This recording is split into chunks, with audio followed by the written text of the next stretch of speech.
Hello everyone, Carrington here from Open Heart Games, and we are back, and I just realized in this moment that it looks like no one is joining us in the stream chat because I completely forgot to switch things over from the last time we streamed.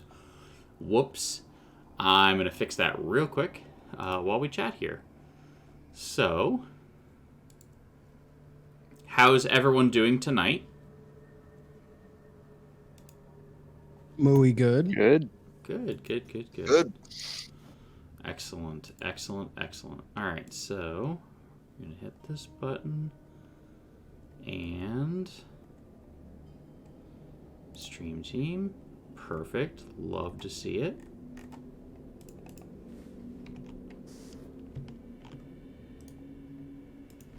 Yep, I thought I fixed everything from the stream team, and I still have Against the Giants down there too. Gonna fix that in a second too. I thought I had everything ready to go. Super didn't, even though we started a few minutes late. My mistake. So we'll fix this thing first. Huzzah! Everyone's in there. Oh, we have a new challenger has entered the arena. Welcome. That's JW. Me. Oh, and I sound like a robot again. That's okay.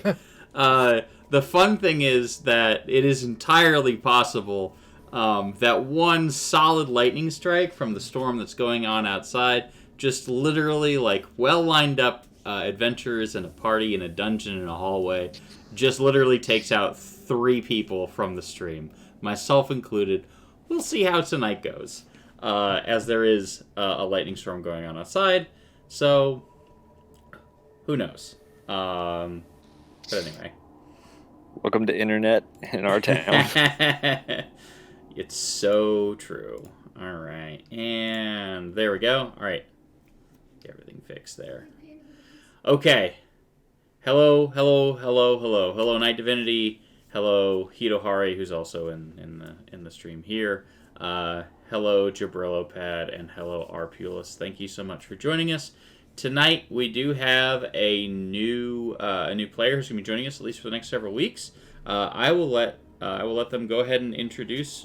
Tell us a little bit about yourself, and also, tell us, like how you got into role playing in Dungeons and Dragons, and we'll kind of chat. Yeah, tell us stuff. All right, tell you things with my robot voice. So I'm go by JW. I used to room with Dave, or not Dave, Brad. I read Dave's name off of a sheet because I'm a dumb. But I have been long-term DM for my game for 5 or 6 years. We've been playing off and on, wrapping up one campaign and starting. It's kind of where we're at. But me that he had an opening for me to kind of jump in and actually be a player on the other side of the screen, so to speak. So I was more than happy to do so. But I've been playing I started with Pathfinder, way into I dabbled a little bit with 4E, but 5E has been mostly my system I'm using. Did one campaign for a couple of weeks in Fate system. That was cool. Yeah, no, Fate's a really cool system. Yeah, we did a superhero campaign through that, and that one was cool. But glad to be a part for however long. Excellent. Well, again, thank you for joining us. And also, we have the rest of our colorful cast of characters. I'm trying to think of like what else is.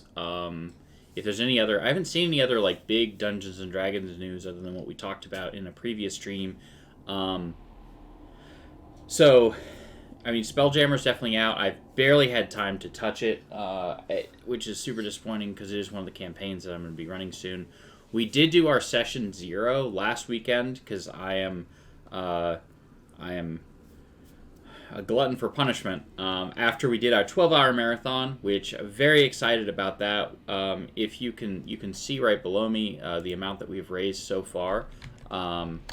And we at the end of that 12-hour marathon, we had raised $1,840 for our Extra Life charity, with all of those benefits, all the proceeds benefiting our local children's hospital here in Roanoke, which is Roanoke Carilion Children's. For those of you who don't know, here at Open Heart Games, one of the things that we really like to do is to raise money for our local children's hospital. It's our way of giving back. And so, thank you so much. And we do that on the stream. We do 2 streams a year. We just did our last one last weekend. And we also, after finishing 12 hours of Dungeons & Dragons, what's more D&D between friends? We actually just did our session 0 of Call of the Netherdeep, which is our next campaign that we just started. And if you're interested, I am definitely looking for more players. You can hit me up if you're interested at all. So there, that's kind of an overview of what we did just last weekend. So awesome. I know I've talked about this a little bit on the stream, but I'm really looking forward to, and I'm not sure if you've seen this, JW, but I am really looking forward to the new Dragonlance campaign that's coming out. And the fact that there's also, and Arpula says for the kids regarding Extra Life, agreed. So have you seen the fact that the Dragonlance has a crossover with a board game, and the board game is actually part of the campaign? I have not seen any of that. Yeah. That sounds awesome.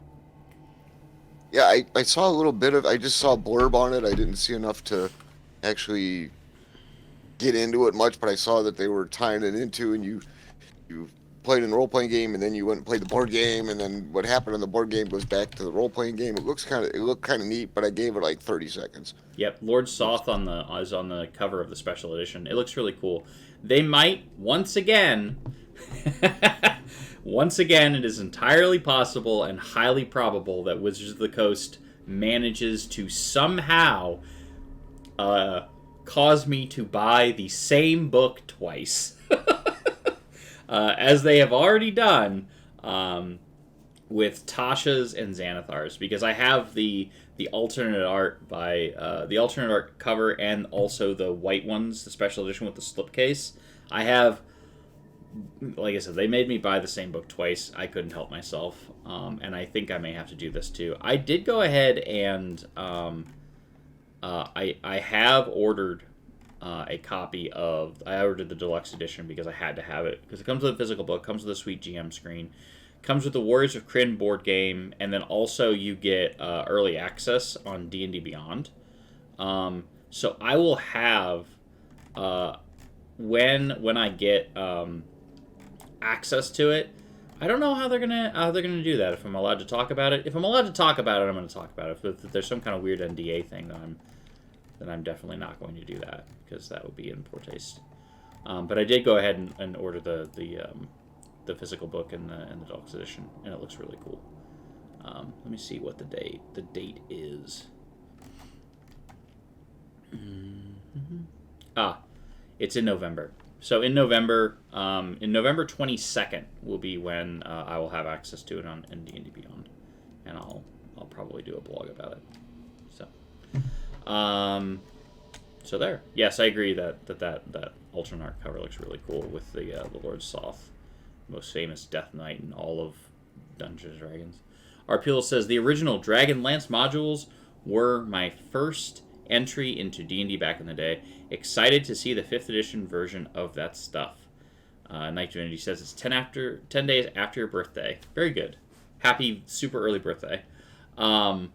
Yeah, I actually got to see Margaret Weiss when I was at Gen Con a couple weeks, almost a month ago. So that was pretty cool. Anyways, I guess real quick before we go ahead. Harrington, before we get, did Weiss and Hickman ever settle their differences with Wizards, and they're going to write new books or not write new books? Yeah, they wrote a new book. They wrote a new book. I would assume. So this is my very limited having. Okay, so take everything that I'm going to say with a salt shaker, because this is my very limited in understanding. Not a lawyer, also not a, also barely skimmed the cliff notes of this. But from what I understand, Weiss and Hickman were frustrated with Dungeons and Dragons because they had a contract to do stuff, and then Wizards of the Coast just didn't do stuff with their license, and so Weiss and Hickman were kind of in this limbo, and they couldn't then make money because that's how you buy, food and things. So they got frustrated and sued them, and then Wizards of the Coast was like, okay, now we're doing stuff. So apparently whatever it is cleared up because there's a D&D, there's a new Dragonlance book that just came out. I think they released it at Gen Con, and then obviously like all the Dragonlance stuff is like has the ampersand on it and everything. So like it's officially licensed, D&D product. So I'm assuming so. Is the short answer to the long tangent that I went on there. There we are. Sorry, I had to get us off on a tangent somehow. Oh, absolutely. Tangents are the best. So because the Dragonlance stuff, it's okay at best. It's hardly, high. It's not anything that like Brandon Sanderson would write or something. It's kind of pulp. I do love me some Sanderson. Yeah, and I saw he's and I can't remember what it was called. I'll have to get back on my phone maybe later and see. But he's involved in some new MMO that's coming out in the fall. Brandon Sanderson? Yeah. Like fantasy. It's a cross science fiction fantasy MMO thing, and it's like, whoa! And Sanderson's this guy's involved in everything. The guy's like, I don't think he sleeps. And he's like, he doesn't sleep. I mean, he's like a writing machine. Yeah, it's that line from Hamilton. He says he writes nonstop. Well, you always got to write like you're running out of time. I mean, Sanderson has said that he has so many ideas that he's sad that he's never going to see all of them to fruition. Like, that's wild. Like, as someone who has to do things, who is a creative, like, I could not imagine, like, I feel like I would be like, the not work. I feel like compared to Sanderson, who is just a font of imagination, I feel like I'm like the middle school water fountain that barely works. You know what I mean? Like, there's definitely water, and you can drink it. Night Divinity says, that is the life of the writer. Too many ideas, not enough time. I agree. Like I said, as someone who I am a creative and I come up with a lot of ideas, and I have to generate content, for the blog and for professionally and so on and so forth. It can sometimes be a struggle, and like I said, I don't know if Night Divinity is a writer not published. Don't worry, you'll get there. I was very fortunate. I have one article published. I do not have a whole book published. And you can self-publish. I know that there's a bit of a stigma about that, but like there's a lot of people who have been very successful self-publishing. Again, I am not an agent or in any way allowed to give any kind of advice, so take everything that I have to say with a grain of salt. Do what you feel is best for you. Live your best life. The views and opinions shared on this stream are by no means associated with. Yes, absolutely. Absolutely. Our former other roommate, me and JW, self-published. Oh yeah, I've seen his books. Yeah, and remember the guy that wrote The Martian? That was a huge success. Was writing it a chapter at a time and posting it on Reddit. Mm-hmm. And people on Reddit was like, "Man, dude, you need to write this as a book." Yeah. And he wrote it as a book, and then it was like all of a sudden it's a blockbuster movie. Oh, he was Andy just doing Weir. it for kicks. Yeah, he was doing it for kicks. I don't know why I assumed The Martian was written before Reddit would have been a big thing. Reddit. What are you gonna do? Night Divinity says, but yeah, it's frustrating when you want to toss out a lot of ideas into writing. Yeah, I've written some fan fiction, mostly for myself, just so I can like create a thing, like for characters that I've been playing in role playing games and whatnot. Like I'll write a short story from like their perspective, and it'll just be like, just kind of a slice of life kind of thing. I've done that for like a Star Wars character that I was playing. I really like really like the idea of like this Jedi who had kind of, you know, who was Rogue? it? What was that? He went rogue. No. Well, kind of. She started off as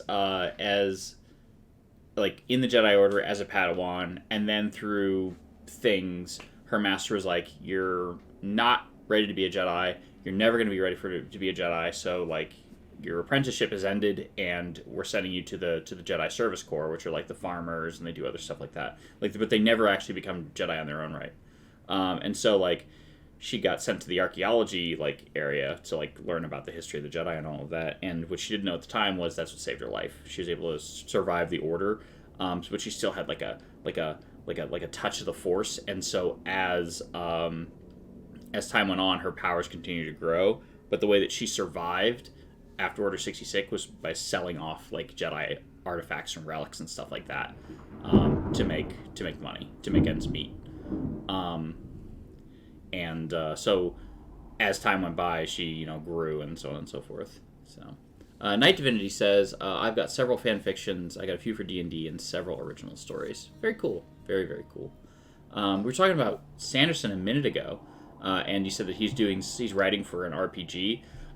One of the rather surprising things, I'm a big fan of R.A. Salvatore, who wrote The Legend of Drizzt,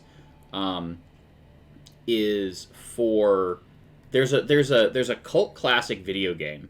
If you've not played it, I think I've talked about it on the stream before. I don't know, but I'm going to talk about it every chance I get. Which is, if you've not played it, is Kingdoms of Amalur: The Reckoning, or the re-release version from TQ Nordic is called Kingdoms of Amalur: Re-Reckoning, which now has new DLC, new content and whatnot. It is a really interesting RPG. The world was built by R.A. Salvatore and Todd McFarlane, and it has this very like, the world itself has a very familiar feeling, and it focuses a lot on like the Fae, and I just think that's really cool. Like it and kind of the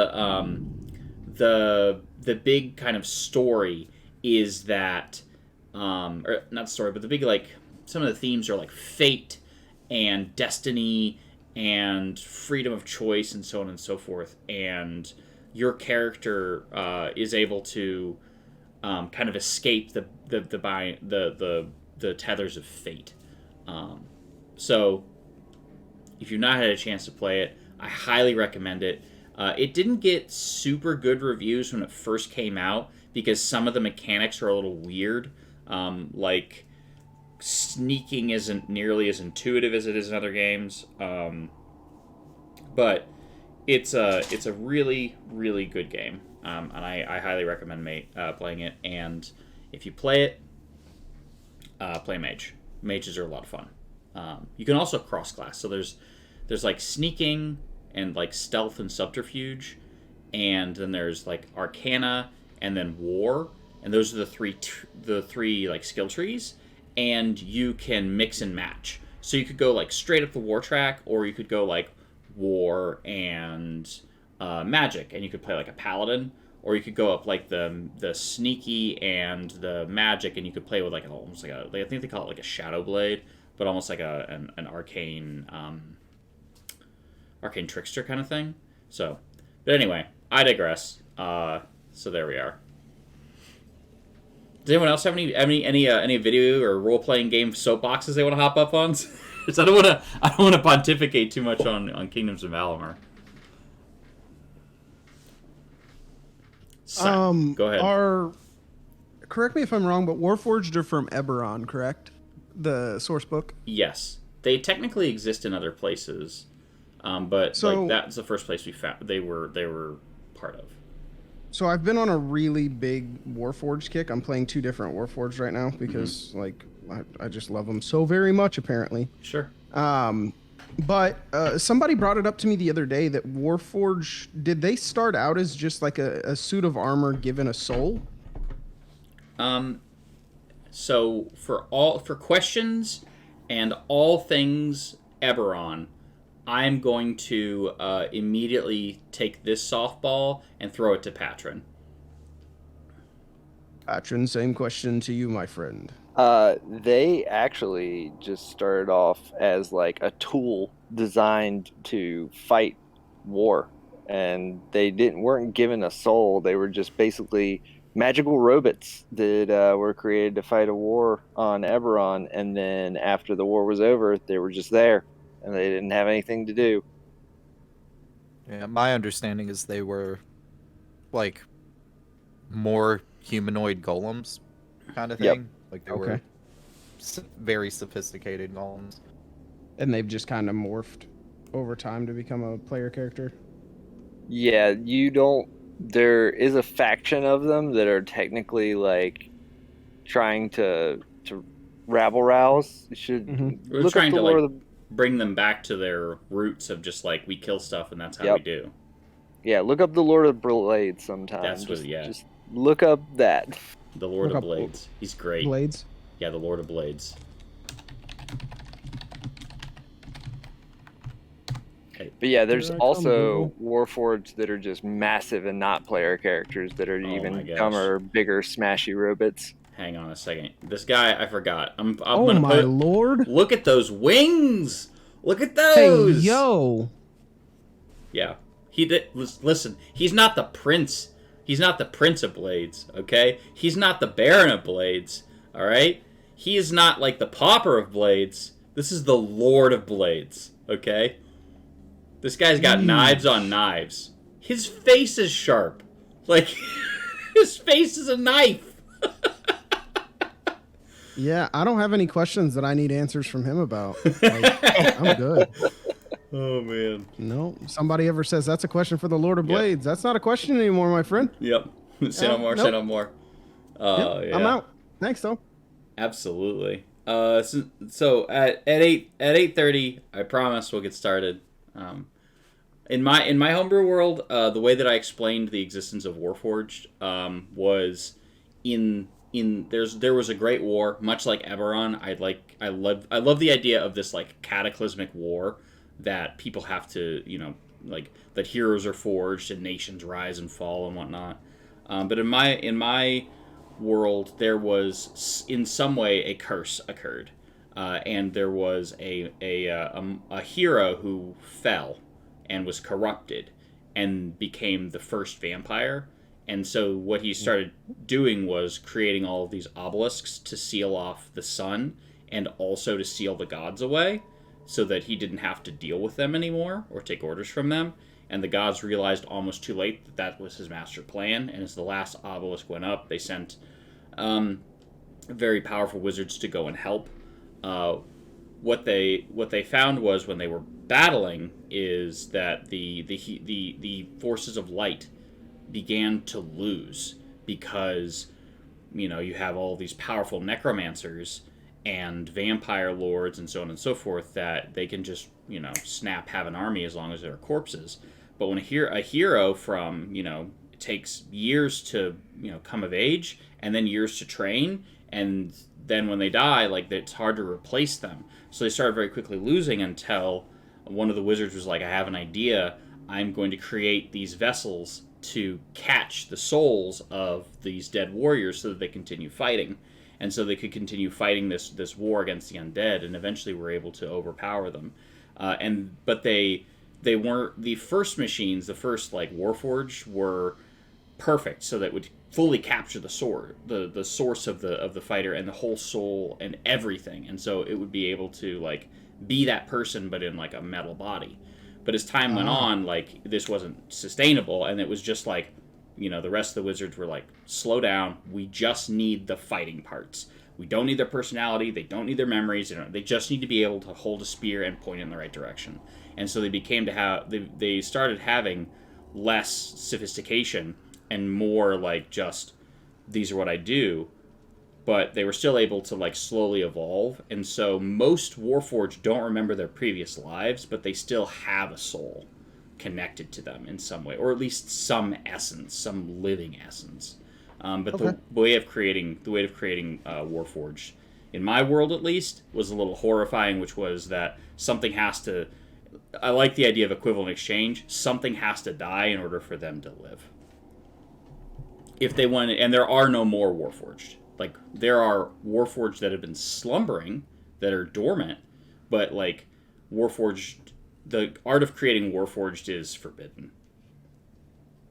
Interesting. Mm-hmm. Yeah, I'm looking at the Lord of Blades stat block. Yeah, it's pretty ridiculous. Let's fight him. Yeah, armor class 19, 195 hit points. His dump stat is Dex at 15. Wait a second. What is? I'm not looking at him right now. What's Home Slice's charisma? 18. 18? All right, hang on a second. He's rallying all the Warforged to him. Listen, Come on now. Listen, Baylor. Listen. If you, I think you could ask his question. I think you could have a really nice conversation. Now, the picture that I shared, this guy right here, he'd probably have some tea and cakes and biscuits. Yeah, this guy looks like a guy you could have a nice conversation with. Any critical hit against the Lord of Blades becomes a normal hit. Just out. Big yikes. All right. Anyways. Who would like to do the last time?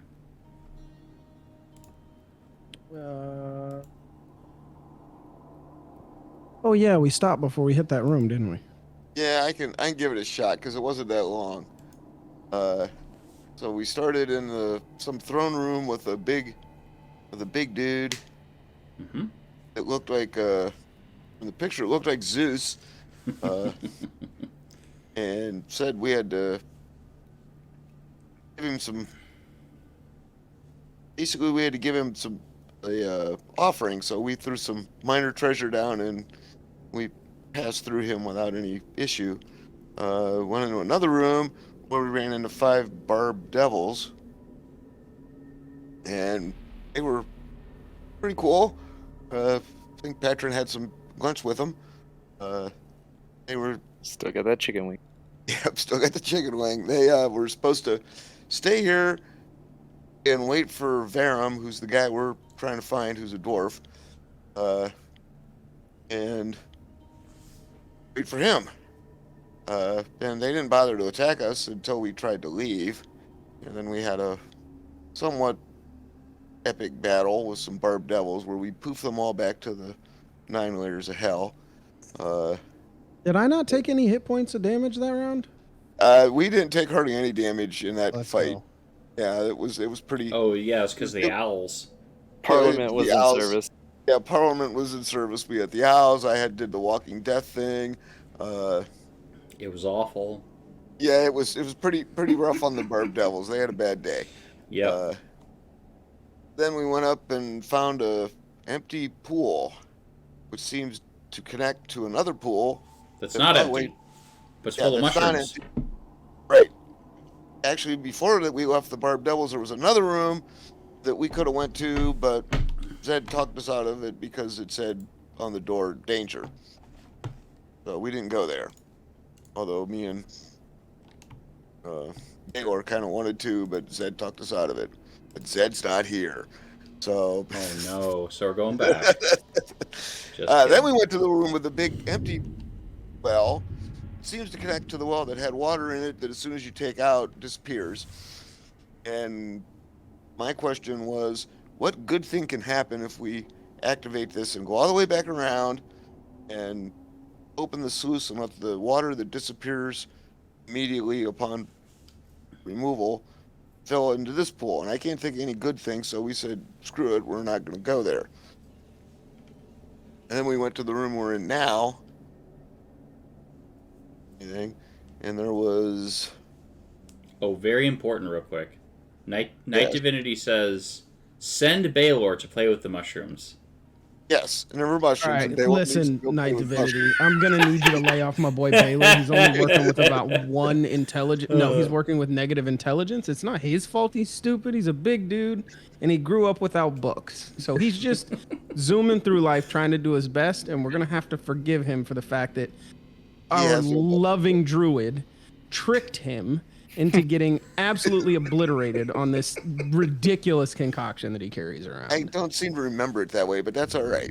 I don't remember any trickery. But Tricked is a strong word. I just asked you to drink something, and you said yes. If I'm not mistaken, I rolled in my dumb check, and I failed it, as my -1 intelligence would suggest.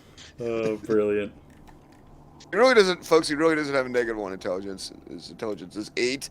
It's not Which -1. It does give him a -1 modifier. Yeah, it gives me a -1 modifier. Oh my gosh, Night It's not Divinity says. -1. Night Divinity says it's like asking a child, "Want a treat?" Yeah, exactly. Yep. You want a cookie? And we came to a room, and Zed's leaving. Okay, nope. Oh, I'm moving Zed over here. We're going to talk about Zed in a minute. Okay, Valdis is leaving. That's not good. We came to a room that had a. Help me. I don't remember what's in this room. There's a giant coffin, sarcophagus. That's right. That's what it's called. Yeah. That's what they call. That's the fancy word for coffin. That's right. Yep, that's the fancy word for dead people box. Got it. Yes, dead people box. Yep. So there's a dead person box, and it spoke to us when we came in, right? Diderius, yes. Yes, Yes, and Diderius he who said- owns- What? And he said that. Oh, go ahead. He said you approached Diderius in repose, and then he Yes, said that which means he's dead. Yeah, that is true. That is true. Yes, my aspiration is to one day be as good a narrator as the narrator in Divinity. That's one of my aspirations. If you're not, and since I was on a video game soapbox earlier, if you've not played Divinity 2 Original Sin, the narrator is incredible. Anyway, since we've done him no harm in his temple, we haven't desecrated it, and we've been good to him. He opened a secret door behind the sarcophagus, because there's only one. Mm-hmm. And I'm currently looking at what appears to be a lizard man. There is, in fact, what appears to be a lizard man behind you. Yes. And then Zed runs away. So last session. So let's talk a little bit, just briefly, talk a little bit about this. So there are, when a player can't meet, and especially if you know that they can't meet for a couple of sessions, there are several ways that you can handle this. Usually it's something you want to cover in session 0, and admittedly for this, what should have happened is we should have settled it at the end of the last session, but unfortunately, due to me not paying close enough attention to what Zed was messaging me directly, we didn't. But there are a couple of ways to handle this. In session 0, you can say something like, players, how would you like to handle if you're not able to make it that night? A couple of options are as thus. First is, you can let another player play as your character. Not a lot of players like to do that, just because you don't want to miss stuff, and then you did something that wasn't what my character would do, and so on and so forth. Another is that they vanish for whatever reason. You find a story reason or whatever. Another one that I really like is that they just kind of fade into the background. They're still fighting things. They're still doing things. I think we did this with Patron a little bit. We actually did this with Baylor for one session where he was fighting things. He's still contributing, so that way the party isn't like, oh, thanks, you didn't do anything last session, and then the player feels extra bad. You can try and find something that's kind of in the middle. So what I'm going to do for character reasons, since we know that Zed is going to be out, is I'm going to have Zed's eyes, as soon as Zed kind of gets into stance and suddenly looks around and seems like he feels a little funny, and then suddenly his eyes kind of glaze over and he kind of goes limp and catatonic, and Valdis is going to take care of him for right now and carry him around, as he's kind of in this Zen meditative state, as he's kind of knocked unconscious. And yes, Night Divinity says, wasn't Patron a spider for 3 weeks? That's correct. So that's another way to handle it. You can just turn your players into spiders. Highly recommend. You heard it here, folks. So the big thing is just make sure that it makes sense for your story and that your players are fine with it. Most players are usually not okay with Great tips, isn't it? Yep. Most players are usually not okay with other people playing their characters because, as I mentioned before, about the out of character stuff, and they wouldn't do that.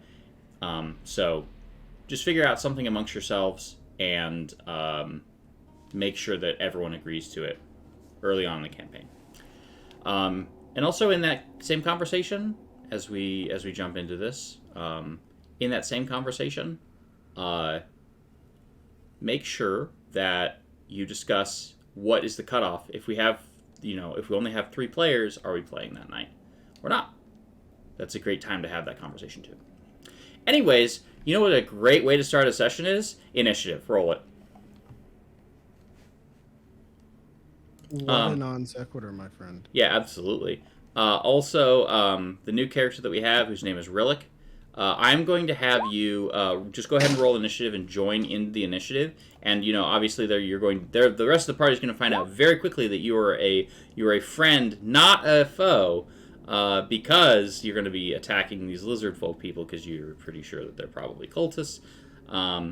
Goosey's are friends, not foes. All right, let me get rid of Zed and Valdis, and make sure when you roll initiative that you select your token. Oh, we're losing Valdis as well? You'll be fine. You got 4 people. You'll be all right. All right.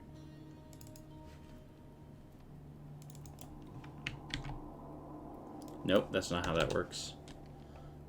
Sorry, one moment.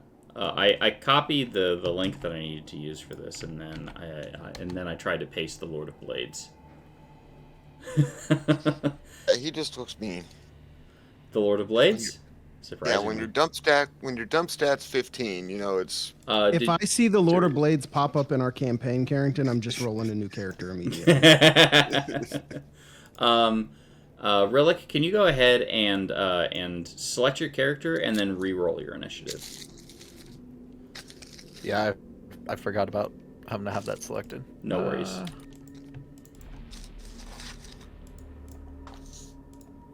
I have to roll for like 16 lizard folk, so... 16? I didn't say that. I mean... 10.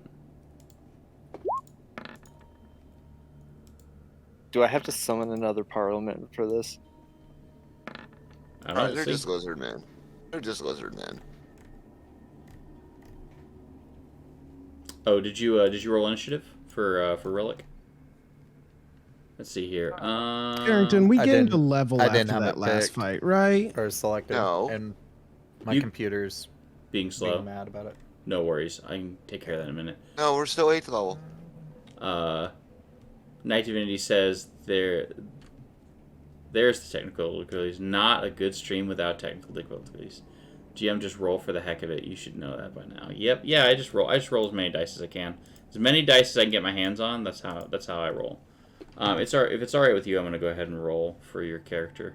You good with that? One of these days, when I DM a campaign, I want to roll a bunch of dice when I say roll initiative, just like a fistful of D20s.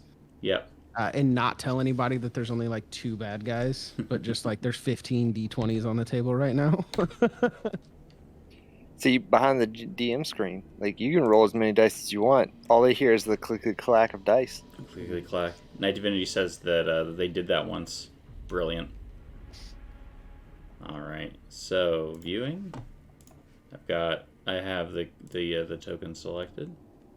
I bring up the character sheet, and then we're gonna roll initiative. Perfect. All right. Cool. You're added to the thing. But we're going to give you that original initiative of 19 because we're going to be nice. And boom. Hey, you get to go first. And as I throw on the battle music, go ahead and describe your character. And if you want to say anything or do anything, feel free. So I can't tell. Am I in the room with everybody? Can you see? I can see just a cone. Like, I'm guessing that's a door that's right in front of me. Yep. So I see Baylor and Patron and Mordock in front of me. Yep. but that's everything I can see. Can you see So- over here? I can. That's as far as I can see. Gotcha. All right. I assume that they are friendly to me, like they're not gonna just immediately try to murder me if I walk into the room. We have been accused of being murder hobos. Listen.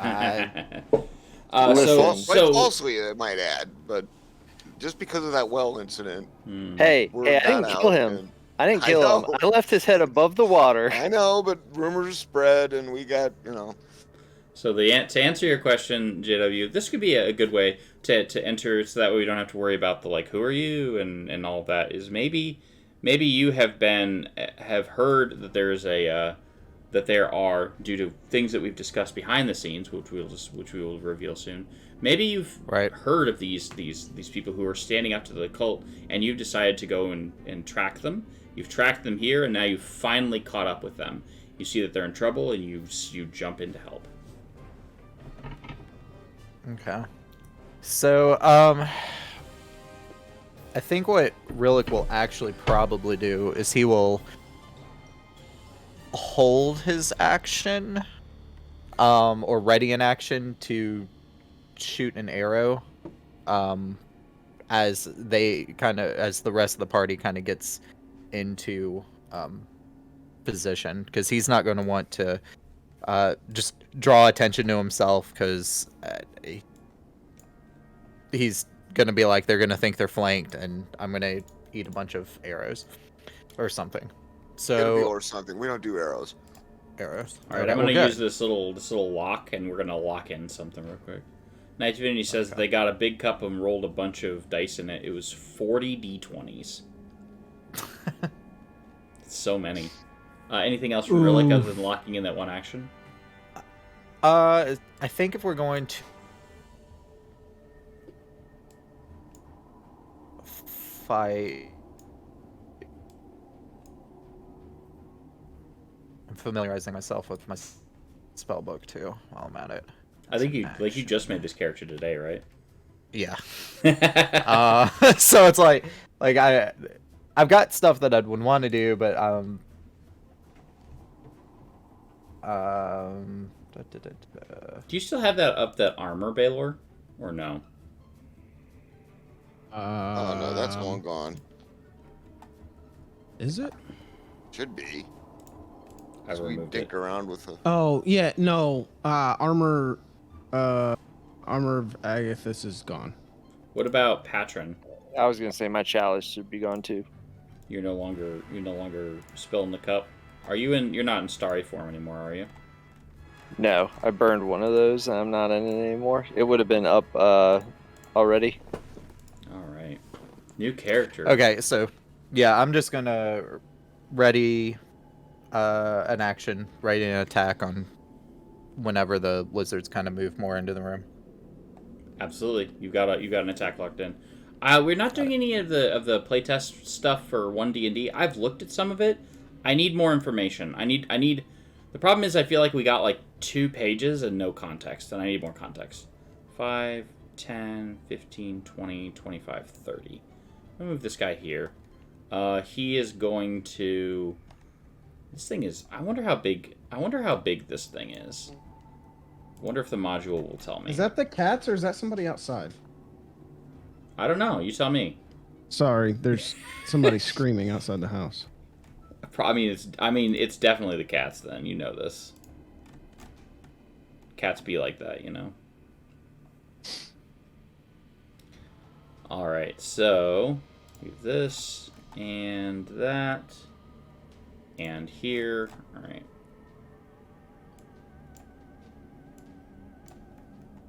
Yep. Okay.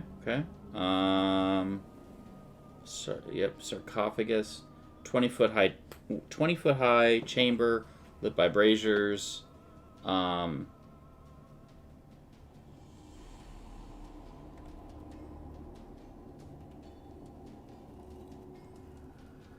Got it. Okay, cool.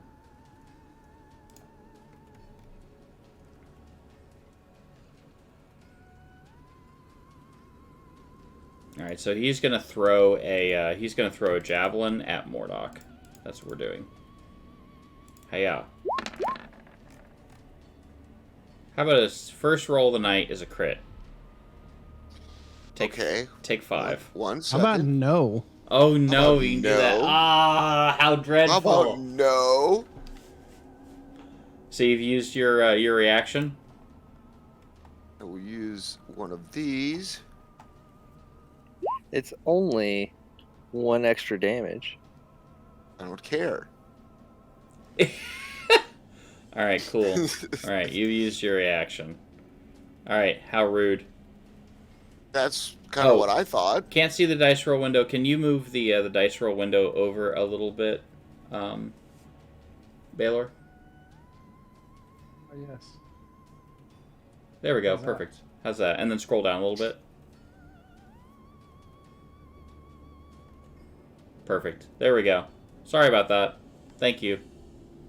All right. One dice window. Perfect. Excellent. Perfection. All right. So this has done the thing. You're taking 4 damage instead. Mordock. I'd forgotten how good the Night Divinity hands Baylor mushroom-free beer. Oh, we're just telling this guy he's dead? Oh yeah. Well, I'm gonna try. I'm gonna move over Well, here. fortunately, he is really good at wisdom saves. I'm sure he is. He passes. Well, then he takes. No damage. Cantrip. That's not right. That's not right. I don't like. I'm quitting. This is bad already. I'm going home. All right, Oh, yeah, I'm Patron. home. Patron, your turn. All right.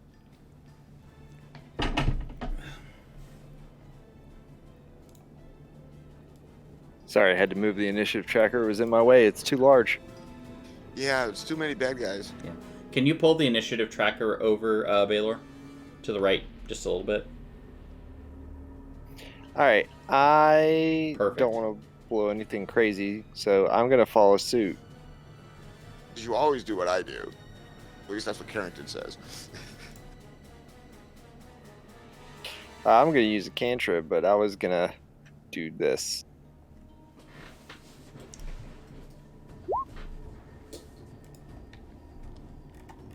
Thorn. Oh, you're gonna pull someone into the room? Yeah, that first one. Okay. You absolutely hit him. Can you Getting link the ready rest? for Can you killing. link the rest of the spell? That's like one of the most common end spells, I think. Thorn Whip's really good. Yeah. Bam. And you pull it 10 feet closer to you. All right, so he goes here. Okay. Yep, he's slammed up against the sarcophagus. Okay. And I think that's going to end my turn.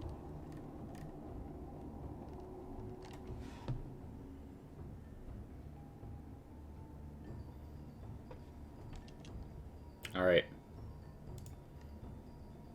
You pull him up to the sarcophagus, and he hits the sarcophagus, and you can hear a raspy voice that says, "You anger and disturb my rest. End this squabble at once." All right, and that we'll move on to the next person.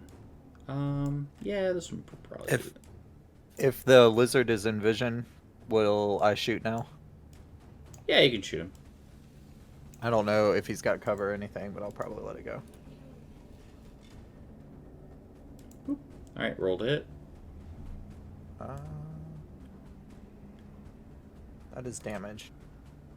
Also, that's being really dumb. Are you the space gooth as Luth?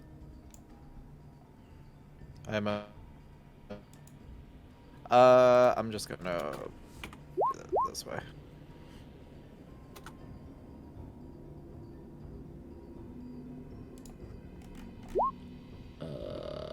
Oh, you're just gonna roll it. Yeah, I'll just roll it that way. What's For now. what's the total to hit?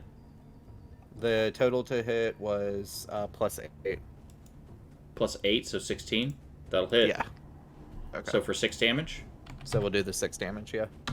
Ouch. He hated it. All right. Anything else? No, that. Well, I'll move if I can. I'll move forward into the room and just say something as I'm gonna let you hang out here walk for now because you're only in supposed and to be do like, the... looks like y'all need some help. Gotcha. Okay. I'll let you say that, and then I'll let you stay. Yeah. Stay Well, where I mean, you can are move for it now. back. It's fine. Okay. Okay. I was just gonna step in. So, so as my character enters the room, I'm a 5'1" grayish blue bird, covered in just sleek back feathers. I'm wearing a really simple leathered armor jacket. I'm holding a longbow. I have a club next to my waist and just a pouch of different herbs and plants and that sort of thing. If you're very perceptive, especially as close as you are, some of the feathers, especially on my arms that you can see from beneath a cloak that I'm wearing, are shimmering. That there's like this iridescent kind of glow going on underneath. Very cool. Interesting. Mm-hmm. All right. And this one has taken its turn and done something. It's time for more of the hurling of javelins.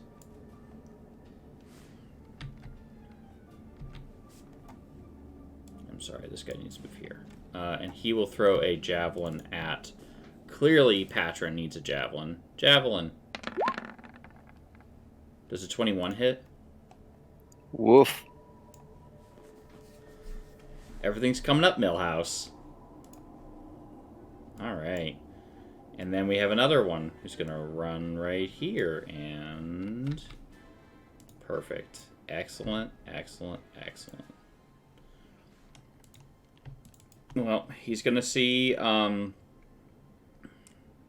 think he's going to see Baylor and throw one at Baylor.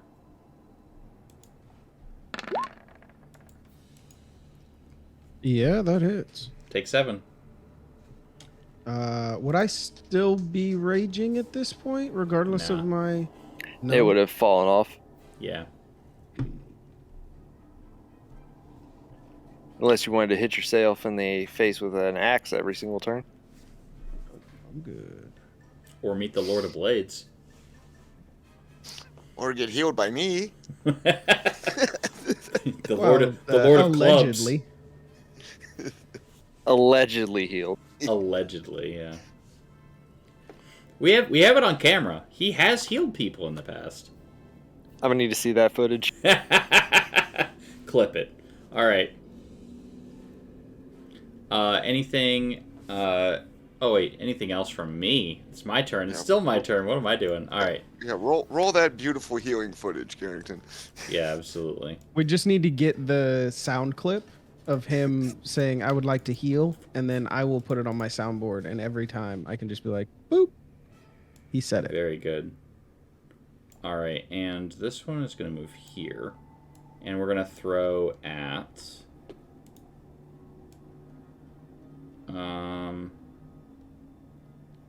I throw at Mordok.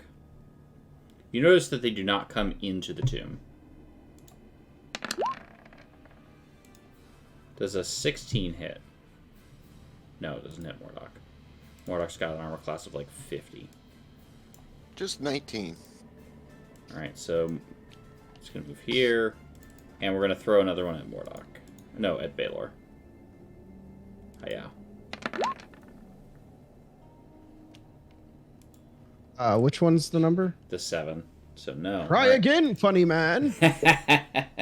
Alright. Baylor, it's your turn. Let's go. So, I'm not Welsh. I would like to try something a little different this time. First thing that I would like to do after I find it again. Features and traits. Where are we at here?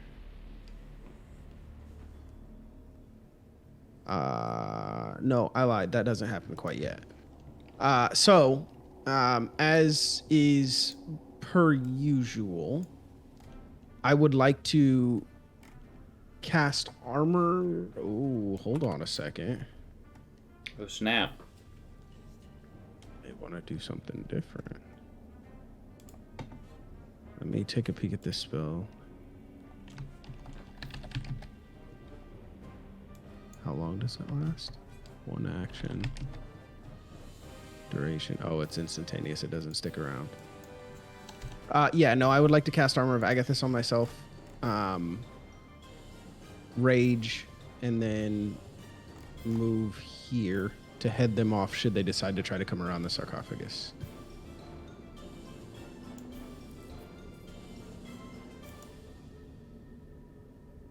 Okay, so you said move, rage, and... Yes. Okay. Okay. All right, Rillick.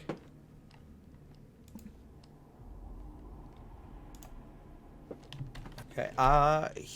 I am going to cast a moonbeam into the hallway. Ooh. Yeah. So That beautiful beam footage. I click Let's that. go. Hey, Patron, you could lay down some bushes, and we could have beautiful bushes beam footage. Don't you think I haven't had a spike growth plan involved? I just need to wait for them to line up.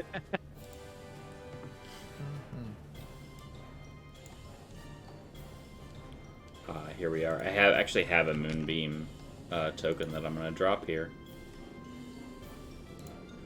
I think we know somebody else that uses that from time to time. Yeah, who is that? I think there's a spider running around here that does it. All right, so 1 second here. I need to edit this real quick. Controlled also by Rillick. Save. Okay, so now you can move it wherever you want it.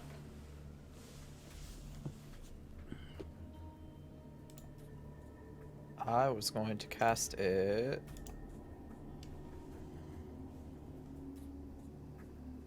You should be able to just pick it up and drop it wherever you want it.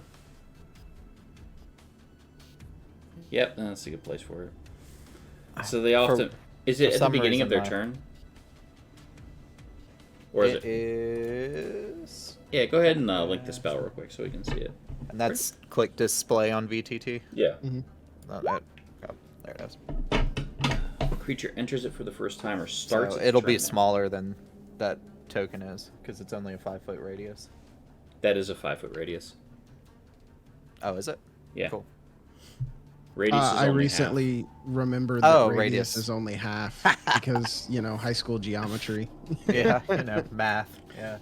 For those kids listening at home, the radius is half of the circle. The diameter is if you have both of them. That is the diameter. And the circumference for those at home? That is the circle. All the way around the circle. The range. Love it. Yes, and you can find the circumference by pi r squared. Wait, pi? Which is totally ridiculous because every pie I've ever eaten is round. They're not square. If it's square, it's a cobbler. Pi. Sorry, it's a math joke. It's terrible. I'm sorry. That's very Cobbler good. R squared. So we had slight side tangent because Shocked. You know what? We stay on topic around here, Carrington. I have no idea what you're talking about. So there was I don't remember who it was. There was a kid in my high school. We had a pie day, and the contest was side tangent on this stream, Cesar Pulis, preposterous. Was it on March 14th? It was on March 14th was Pi Day, and they advertised whoever was able to recite and write down the most numbers of digits of pi would win a free pizza pie. and they would get a free large pizza to themselves to share with their friends or eat themselves. And this one kid was able to correctly recite 100 digits of pi. And we were just like so shocked. Yeah, hang on, it gets better. And we were so shocked. The math teacher was like, wow, do you just really love math? And the kid goes, nah, man, I just really like pizza. And he's just like, took his pizza and then just like, away he went. I love it. Yep. I just love it because he was just like, nah, man, I just really like pizza. He was kind of like Argyle from Stranger Things. Okay, yeah. And Todd Glauser, who was our math teacher, was just who looked just like David Schwimmer from Friends, was just like the math teacher's just like, all right then. Oh man. All right. So, whose turn is it? Probably mine. Rillick went. Yeah, you threw a moonbeam. I was sad about it. Hey, this guy right here. Huh. Clearly it is, clearly it's fisticuffs time, so we're gonna go after Mordok. So he takes his spike shield and he tries to hit you with it. Alright, so then well, he... You just keep trying. All right, Of course he has multi-attack, because don't they all? Oh, yeah, absolutely. Boom. Yep, and they all do the same amount. They do the same damage. They're all a d6 plus 2. All right, and he misses. Yeah, okay. All right, neat. Mordok, your turn.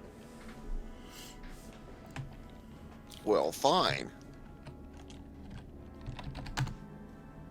Okay.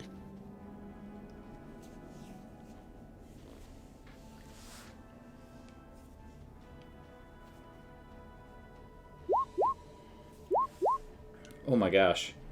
A 17 will hit, and you will literally rip the soul from him and kill him. Concentration. All right, so you're back to not... You still have a thing. You're concentrating on a spell. And I get 4 hit points back. You do. And you have vampiric touch, right? Yes. I'm going to use... Let's see here. Vampiric touch, huh? I'm going to use this little, like... This ability right here. There we go. Alright, so you're concentrating on a thing. Patron.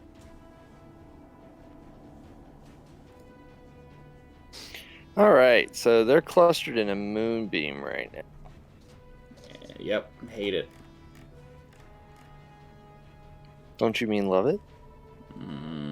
Can't say is that a do.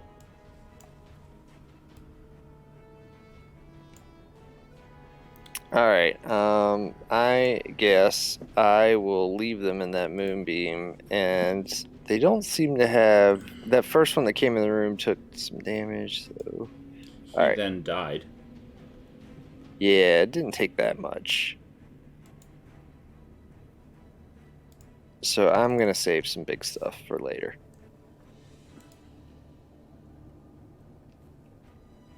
I believe you.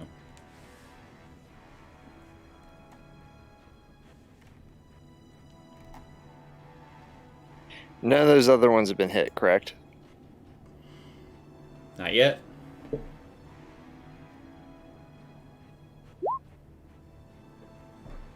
So you're telling me there's a chance. Telling you the bell tolls for thee. Alright, I'm going to put this moonbeam on the map layer.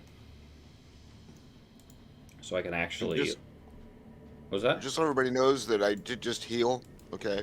So, you know. Yourself? It's still healing. Physician.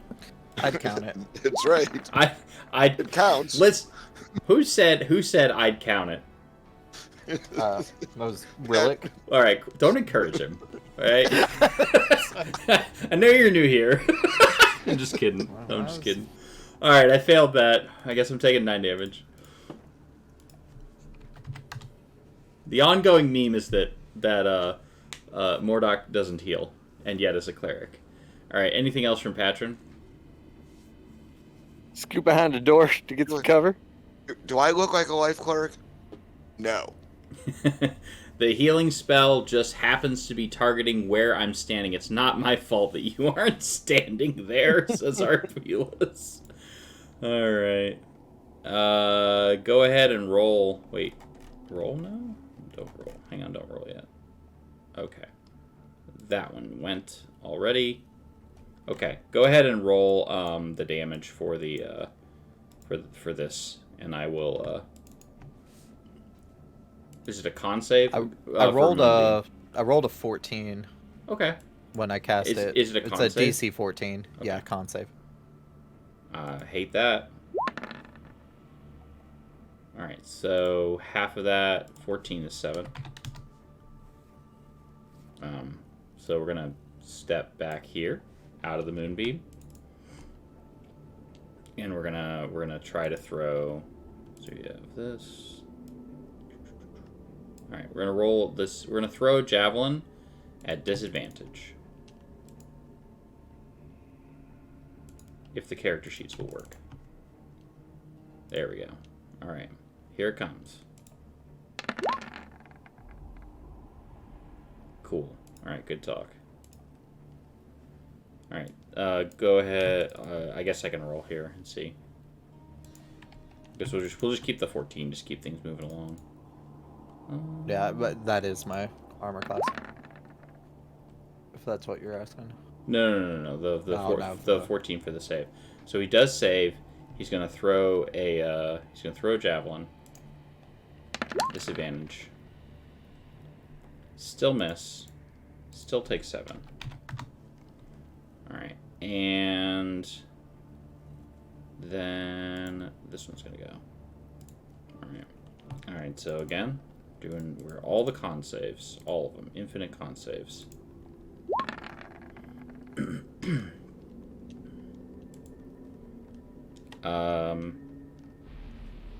Yes. So he'll take 7 as well. Alright, and then this one, I guess we're going to throw and then back up. Alright, so we're going to go ahead and throw at Rillick. Javelin. Let me see if that's a disadvantage, because I'm pretty sure that it is. It is a disadvantage, so it misses. And then this guy's going to move back. 5, 10, 15, 20, 25. Alright, and the last one here. Infinite con saves, apparently.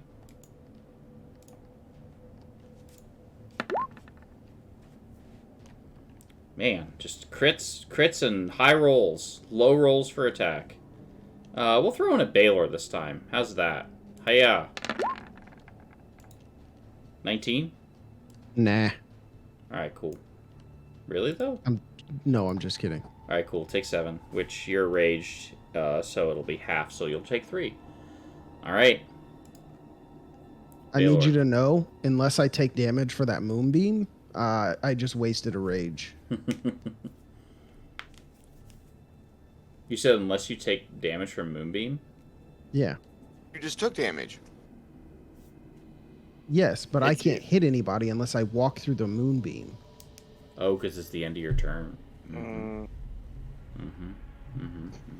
How much damage is the moonbeam? 2d10. Do it. Or Do what you or want. half. It's for just me. a con save. Yeah, it's fine. It's a Or con half. save. You're a barbarian. You hear that? It's a Yeah. con save. It's fine. Go get it. Get the damage. Okay. Teach the You're a controversy. barbarian. It's literally like your only save. Like, come on. Yep. Baylor's up here about to taste the pain bow. All right. Roll me that Yeah, the moonbeam needs to damage, go please. away. When the moonbeam hits your eye like a big pizza pie, Pizza that's pie. the death. Can you roll moonbeam? for Yeah, me? go ahead and roll the damage for it, Rillick. It is. That's a Morte. That's really good. Hey. I'm sure someone will heal you. Here, I'm gonna. I boom, am there it is. someone. All right, I'm gonna roll. I'm gonna roll the 2d10 for you. Here we go. 15. And roll that con save, Baylor. Yeah, 10. All right, you're taking 15 damage. I think it's radiant, right? Isn't that right, Relic? Correct. Okay, Correct. Excellent. Yes, yes, yes. All right, you take 15 of the radiant variety of damage.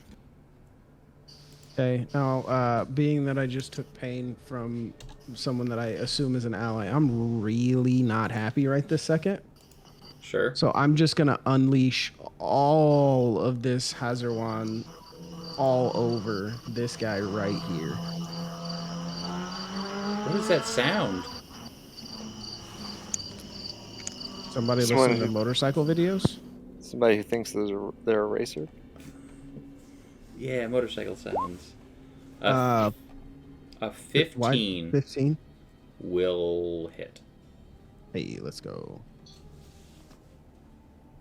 So the first one is, oh, it's not. I forgot what the dice I'm supposed to roll is. Is it just the 2d6? Let's see here, slashing. It should just be 2d6, yeah. Which we can just take the slashing damage, so it's 9 damage. Okay. Bam. Anything else? Yeah, I have one more attack. Oh yeah, get him. Surprisingly, that also hits. Let's go. I'm just gonna roll 2d6. Okay, and plus your strength. Yeah, +3. Plus but 3, yeah. 6 + 3 is 9. How about it? You slash him in half. And then I'm just gonna turn to the other guy. So when I raged, I didn't go full beast form. I'm really enjoying using this sword. So I just grew a couple of inches and bulked out just a little bit more. My eyes went my eyes went black. The under parts of my eyes looks like I had just like so much mascara on and then had a water gun fight. So it's all running down my face, but it's actually like in my skin. Nice. Fingertips went black all the way up to my wrists. And I just turned to the guy next to me and go, "You're next." Very nice. I think I work with her. You just described one of my coworkers. Oh my. And Sorry. Also says you're next. That's scary. All right, moving on. Oh no. Rillick, you're up next.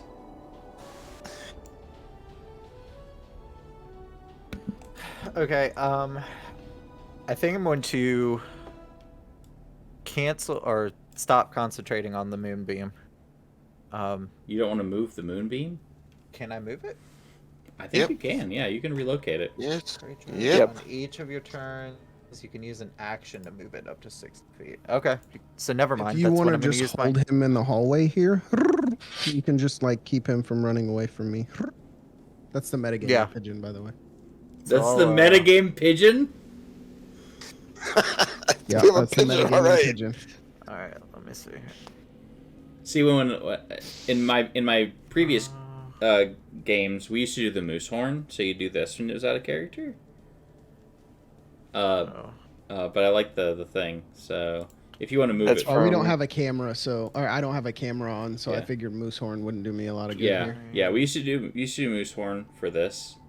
I've also seen like you cross your fingers like this, and you like put it up, and you're just like, this is out of character. I've heard people just say OOC, like, or just out of character, and hold up their hand or something like that. But I like the moose horn. So being that I typically do an accent, if it's not in accent, it's probably not in character. But Fair. having like a set signal is a really good idea. Yep. I do recommend that, like making sure that you have a set, like especially if you're doing a lot of role play, like being able, so that way you can discuss and whatnot, and that way, quite frankly, you can call your no offense to your players, but you can call your characters if they start saying like, I'm gonna say this, and you can be like, role play it.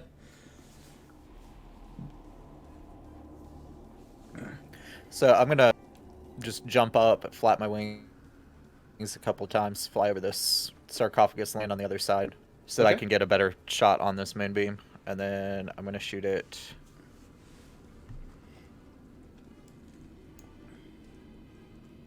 You should be able to pick it up.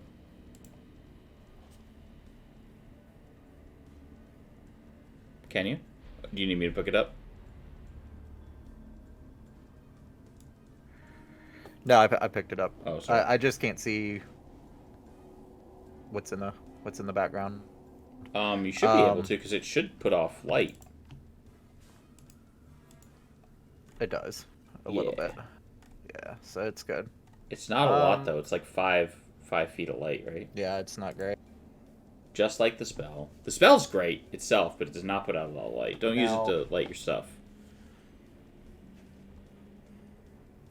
And then that's your action? Yeah, then that'll be my action. Yeah, I think Moonbeam's real good. Alright, no, nothing else from Rillick? That'll be it. Alright, Mordock.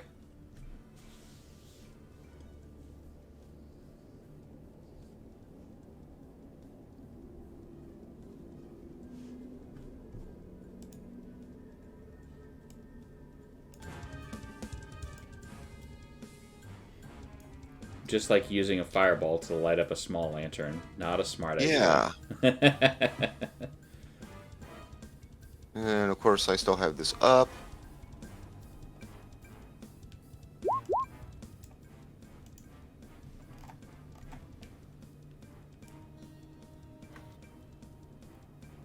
I guess I'm done. Unless that's already up. Can I cast a cantrip? I don't have a bonus action cantrip. Never mind. Very few cantrips or bonus actions. I must be done. Alright. Isn't there a feat you can take where you can cast cantrips as a bonus action? Nope. You can cast them as reactions. Warcaster? Correct. Okay. Yeah. Love the music, by the way. So intense. Thank you. I have a little battle mix that I made using Roll20's free music.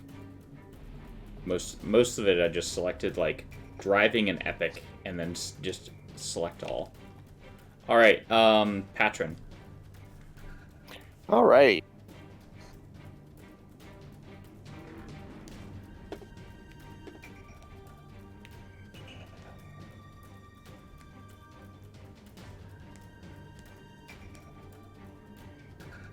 What is Patron doing? I'm going to get here.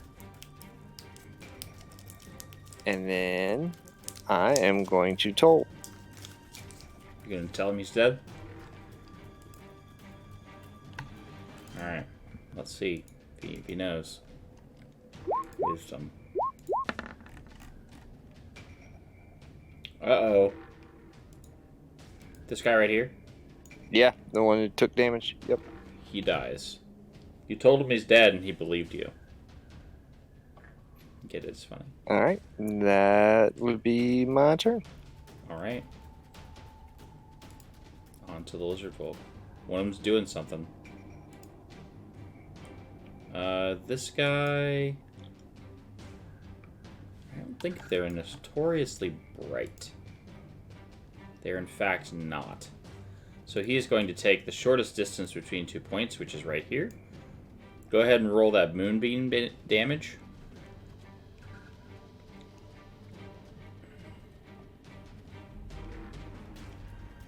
I'll roll it real quick.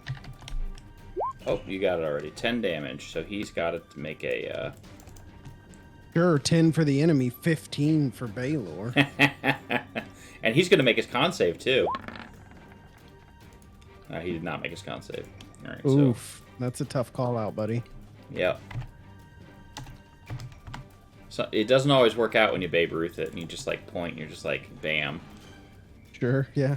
Baylor's a big boy, though, says Night Divinity. Alright. Multi-attack. Everyone's favorite ability right here. Multi-attack. Best ability in the game. Alright. Spike Shield. No. Heavy Club. Crit fail. So he takes it. He smashes his Heavy Club on Mordock. It splinters into a million pieces, and he loses it. Alright. We rolled 10. We'll keep the 10 for this lizard folk. I'll accidentally select the moonbeam. I'm going to move the moonbeam for just a moment. This guy is going to move here. He's going to make his con save. He'll fail. He'll take 10. Ouch. And then we'll move the moonbeam back. And then he's going to use Spike Shield. Not a crit. And then he's going to bite you. Crit. You doing it, or are you taking the extra 1 point of damage?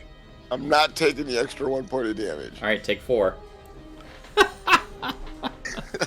I can still do it two more It's times. a free ability, right? So Yeah. like, That's right. you might as well. I'm going to be so excited when later on you've used all of your anti-crit abilities, and I just hit you for like 47. How I'm many going to be did you like, get today? what was Get that? 4. I You get 4. a day? Yeah, he's That's used half 2 of of them. He has used 2 of them to negate 2 points of damage. Well, in all fairness, who were those 2 points of damage on? It wouldn't have mattered. I The would've done it to healer? anyone. Right. Yeah. All right, Baylor, it's your turn. Yeah. So, chuckling and dragging my sword on the ground in the most menacing way possible, I would like to step up to this young fellow right here, and I would like to give him the rudest of nuggies with my biggest sword. Okay. In all honesty, it's not a nuggie. I'm just gonna cut him in half. Wow, that's so aggressive. Yeah, 21 hits. Yeah. All day long. And after using 9 them all damage. up. 9 damage? Yep. And then, is he still alive? He is. I will do it again.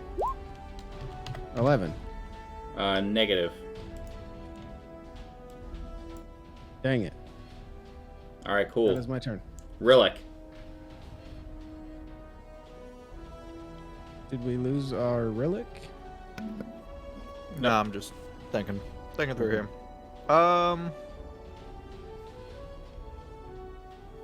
Let's see. Patron's been casting. So I'll just move.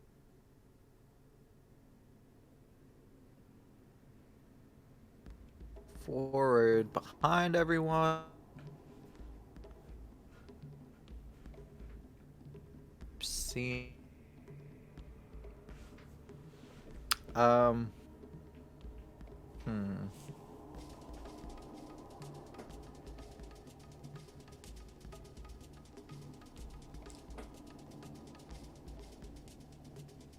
just realized that other than Baylor, no offense to Baylor, everyone in here is a wisdom-based caster.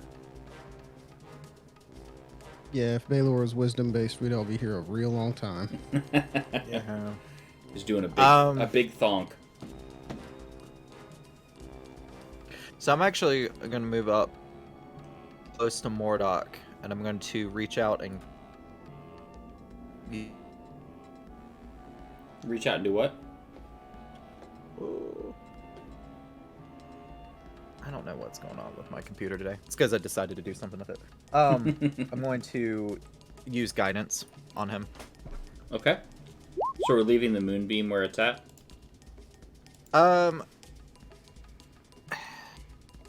For now, yeah. Because I don't, like, Rillick doesn't see anybody else in that room, and he doesn't really have a good idea about where to place it, so he's going to use it for a source of light right now. Alright. Let's see, what to use? And you Good. joined party dark vision and you didn't bring dark vision to the party. I know. I'm a bird. Let's see here. We've got all these buffs. We'll just use this. Alright, Mordock.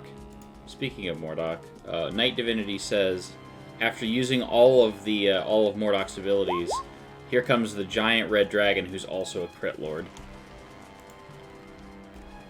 Oh, we're vampirically annihilating this guy. All right. Pretty much. Yeah, you hit. Look at that. You again rip his soul out, so I guess you're gonna heal 6. Yep.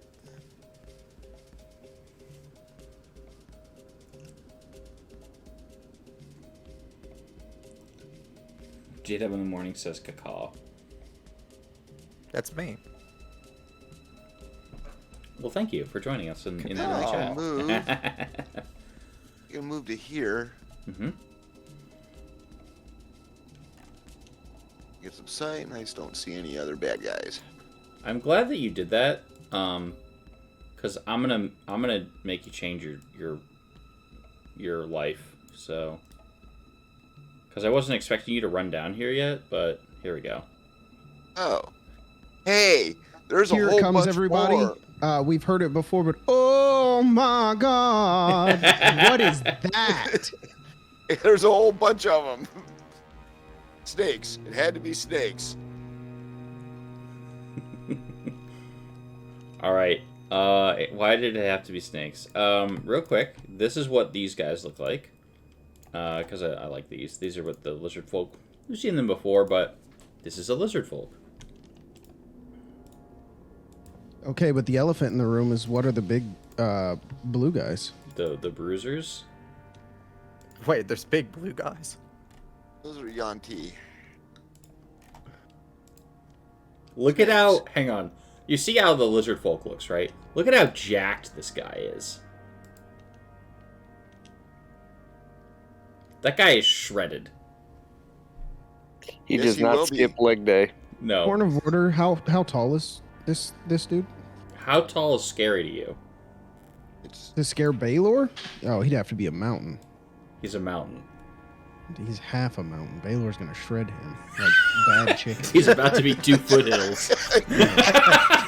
I love that. That guy's a mountain. He's about to be 2 foothills. Yeah. All right. Well, hang on. I have to roll initiative like 16 times again, and then reset the initiative order.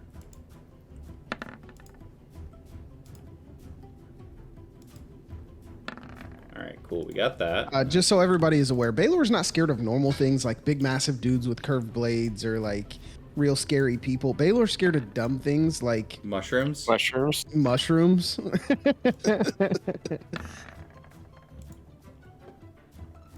I'm really excited about these guys too. They're a lot of fun. You're Are they welcome. made of mushrooms? No. All right. Here we go.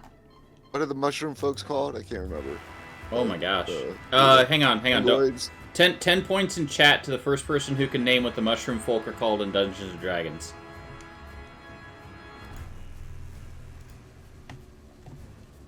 Let's see who gets there first. First off, Carrington, I forgot about. Night Divinity gets there with Second off. myconoids. What was that, sorry? First off, I'm sad I forgot about that.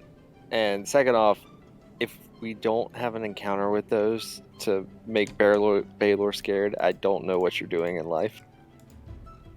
It might Dude. not be in these books, but you must add it. Duly noted.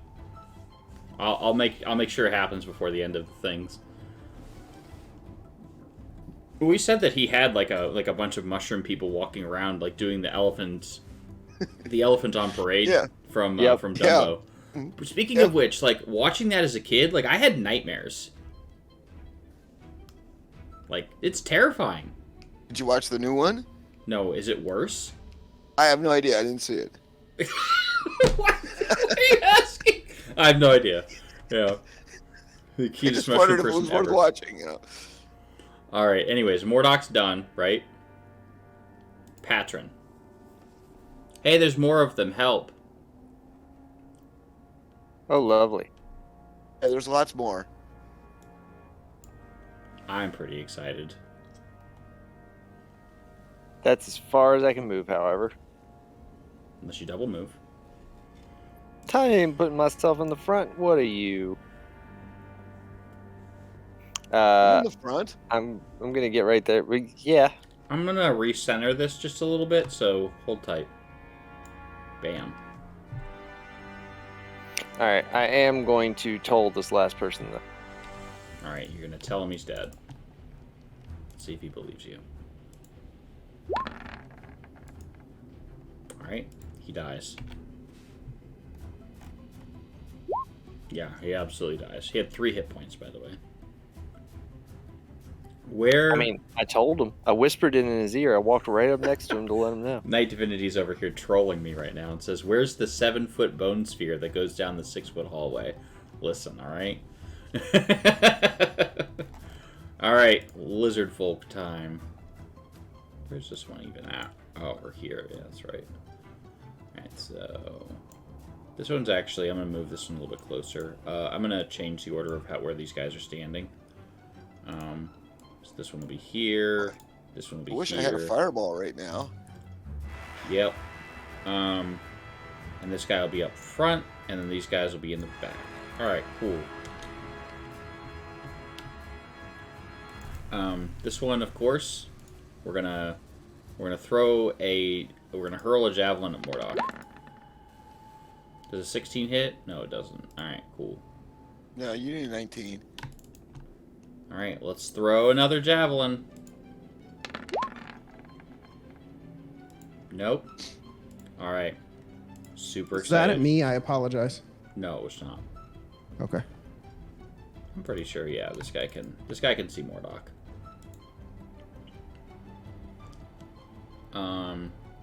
Multi-attack? Longbow? Longbow?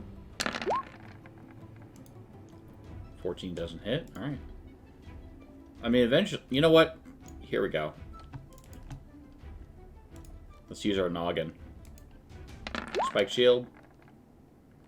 No? How about we bite you? Of course the 19 gets there with the 3. Alright, 3 damage for Mordok.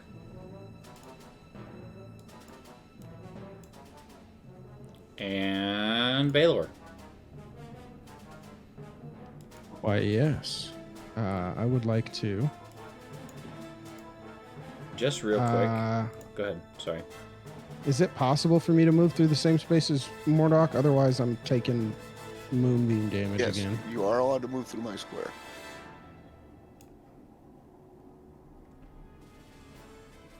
I'm going to flank him. Sure. And then I would like to bonk him square on the head. 13. You mean 21? Oh, yeah. 21. Yeah, you hit him. Okay. 6 damage. 6 damage. He's feeling mighty fine. 15. 15 hits.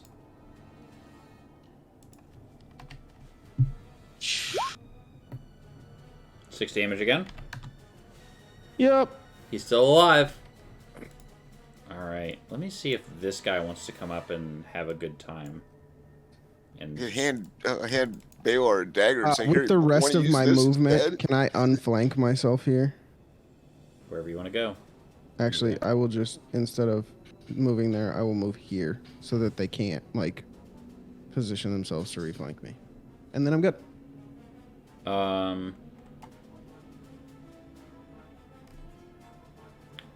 Longbow time against Baylor. Nah, dog. Nah, dog. Rough day in the neighborhood here. Alright, so this guy's going to run right here. We're going to attack Baylor twice.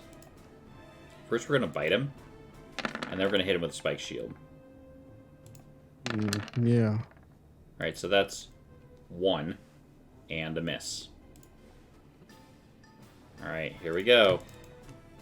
1 damage. Yeah, 1 damage. You're welcome. Doesn't he Thanks, take some mate. damage from the armor of Agathis? never- Indeed, he does. Oh, I didn't even realize you had armor. I got this up. Yep. Alright, well, let me mark that. He takes 10 points of damage. And actually, I don't lose any hit points there. How many hit points did he do to Well, you? if I just took 1 damage, then So you're at 9 for that? I have 9 left. Alright, and so he takes 10 damage. Ouch. Yeah, it's kind of cracked. Alright. Temp HP and raging. Alright, Oh, longbow. wait a second. I killed a guy earlier. I get 4 temporary hit points. Cool. So I didn't even lose hit points to my Armor of Agathis. I still have 3 it temp won't- hit points. It won't stack on top of armor though. It takes whatever the higher one is. I'm confused. So let's say that you had 10 temporary hit points. And then you gained Sure. 4 temporary hit points. They don't stack. But if I gained additional temporary hit points from killing another guy, would it refill my temp hit points for armor? No. Well, I don't Usually feel when like you that's get... fair. I'm pretty sure that you... Let me see here. Let's Google it. Armor of Agathis and...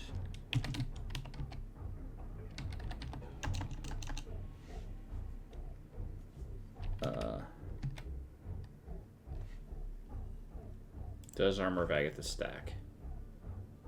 So it will stack with mage armor. Okay. Okay, so you can only do that. Fire shield. How does Armor of Agathis interact with... You gain this...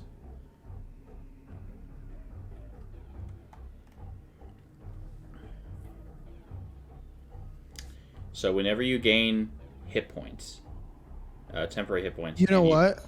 What?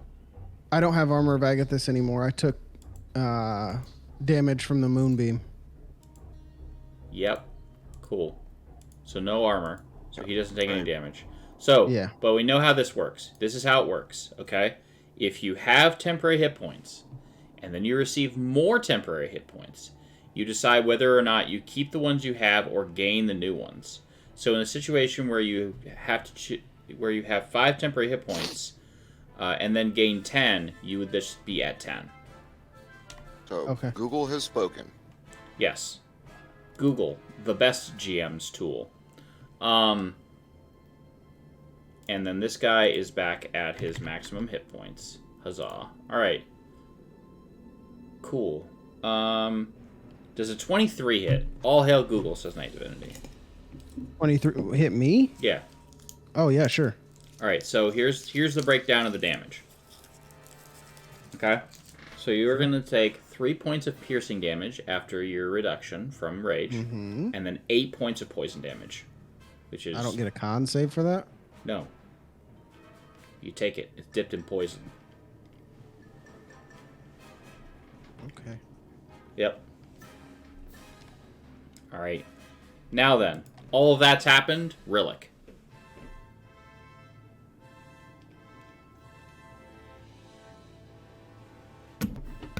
Alright, so all I've seen are 2 people run into that room, and I'm hearing sounds of battle. Yep. So I guess I'm going to move down this way to try to see anything. I think we're at turn 4 on Moonbeam, right? Yes. Are we... how much time's left on that? Do we do 6 seconds or... Yeah, so 10-second round? so you'd have... It's 6 seconds. So you have Okay. 6 rounds left on Moonbeam. Okay. Do you want me to count down or count up? Either way. Okay, I'll count up. I'm not sure. I'm not sure like how... So you have 6 more rounds. As left I on pick- Moonbeam. What was that? As I picked all these spells, I didn't realize how many of them needed concentration. So I'm like, do I want to cancel this? Do I not? You can use your action and throw a Moonbeam at them. I can't see them. Really? Oh, no. Mm-mm. Yeah, so like, I mean, I would be... I guess I could yell, what way do I need to send this moonbeam?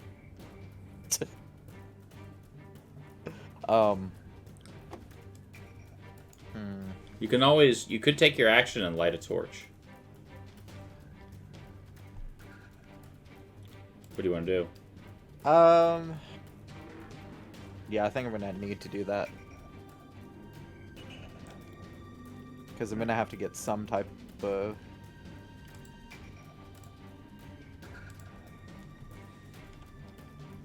All right, there's that, and I'm also gonna go ahead and put this as controlled by you. And is there a color you'd like it to be? Let's see. Right in here, you are this kind of like fuchsia color. Yeah, that would be fine. I'm the only one that needs it, right? Mhm. Everyone else has night vision. I almost took a spell to do that. There you go. You can move it around as you need. You can throw it even if you want. So you light a torch. Can you see?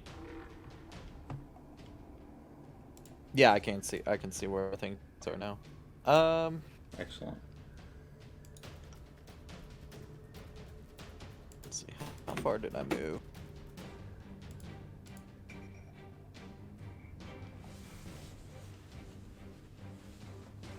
So I'm gonna move.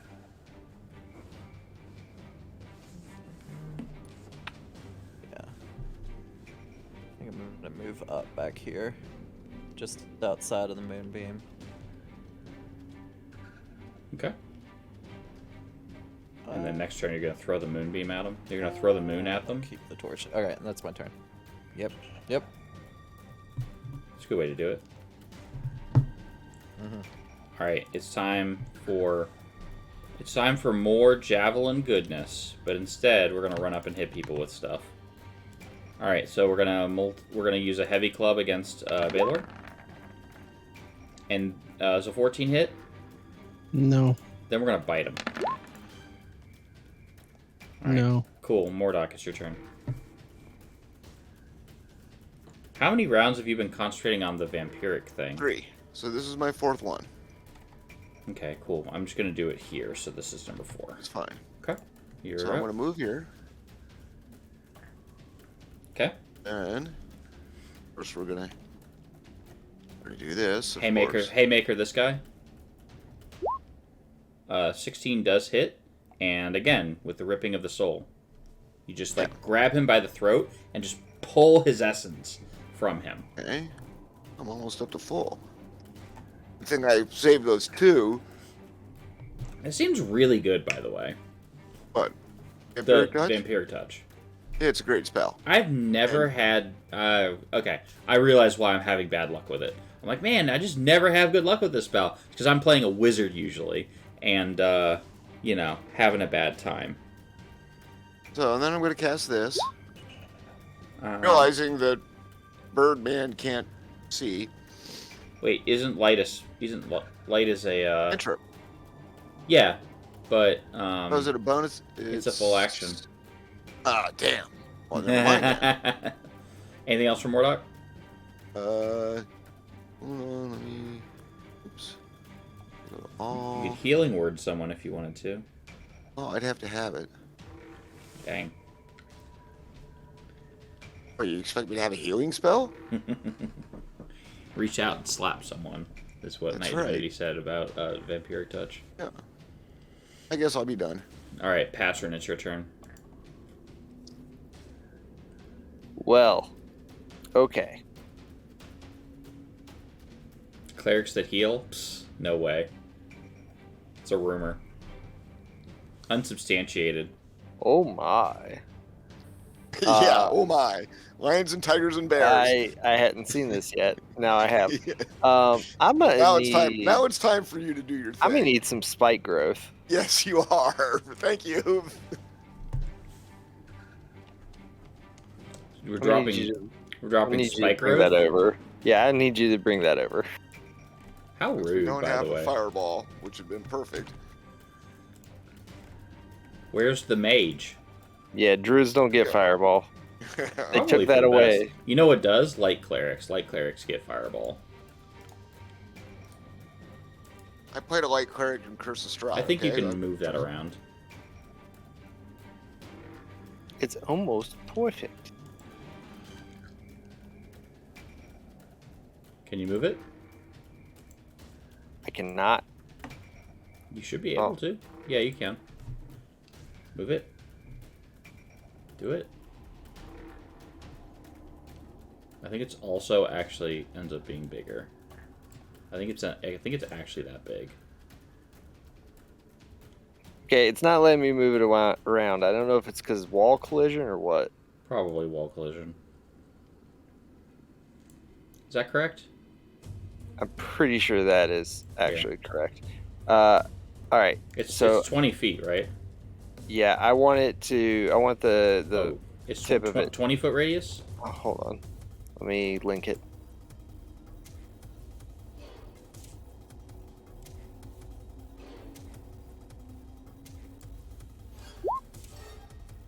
$20-foot radius. Okay, I'm pretty sure this is correct.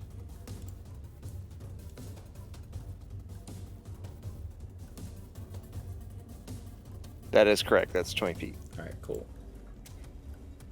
And you want it like right there? That is correct. You can put it on the lower level too. You got it. One spike growth created. All right, spike. Okay, boots. and Petron's gonna use his last 30 feet of movement to look at everyone and be like, he's gonna turn around the corner, see all that, and go, "Oh!" and grow some plants, and then walk backward. All right, so he is now concentrating on a spell. Okay. Spike growth lasts for 10 minutes. Dog, It's that's so not even many. the worst thing I can do. I don't want to hear about it. All right. Lizard folk time. Get your 2d4 and then get your 2d4. So go ahead and roll 4d4. Well, they don't take anything unless they move. He moved twice. He moved twice, so he's gonna take 8 damage in total. All right, and then he's gonna spike shield and bite someone. Nope, nothing. -8. All right, cool. Lizard folk. This guy. Yeah, this guy's staying here. He knows what's up. We're throwing javelins. Wait, Yeah. what's his intelligence? Does he know what's up? His intelligence isn't that good. All right, fine. Go move, and then be like, ouch, and then start throwing stuff. Now, these guys are pretty smart. I was gonna say, how smart do they have to be to know to not walk through thorns? I feel like they at least have to test the waters for first. You know what I mean? Sure. These guys Like, are pretty this smart. hasn't They have hurt an, me yet. these guys have an intelligence of 14. Yeah, you just saw his buddy get nuked, so you know that's cool. All right, so I think we're just gonna longbow, and I don't know, who do we hit? I mean, this guy's scary, but this dude's ripping souls out. We're gonna shoot at the soul ripping guy. 2 shots. Does a 17 hit? Nope. How about a nat 1? That doesn't hit either. It does, in fact. Oh, okay. It's this guy in the back of it hits. Oh, it might hit him. It hits this Fair. guy in the back of the head and kills him. So there. Baylor, it's your turn. Yes. Being that I am currently just in a very target-rich environment, I'm just gonna start swinging away. Which one of these guys looks the roughest?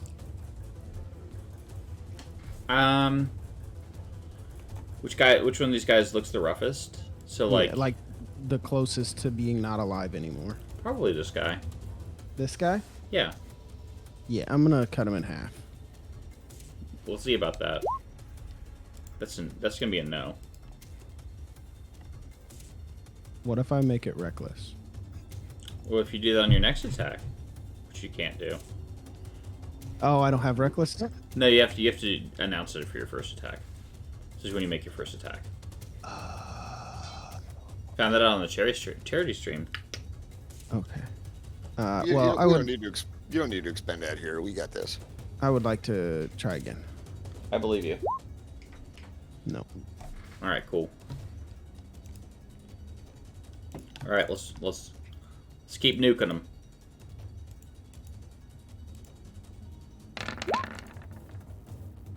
Does 19 hit against Baylor? Yeah. 4 piercing damage and 6 poison total. After my reduction. Yeah.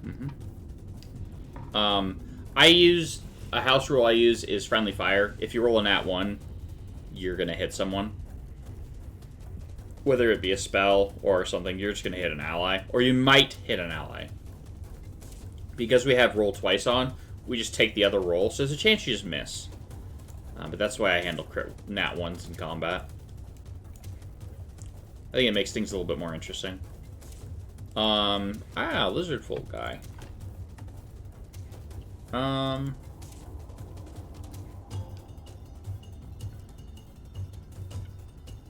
Yeah, I feel like we just have to attack. We gotta get the mage. We don't have a mage. They see you as a mage. Clearly you're a mage. Clearly they miss. Yep, I didn't say they were good at it.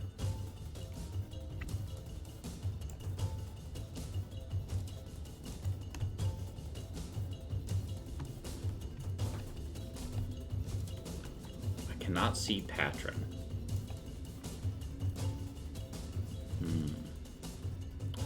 That was the point. Let's go ahead and continue shooting at Valor.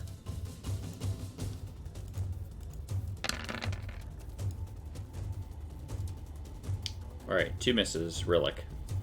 Glad we rolled. Gonna. Before I do that,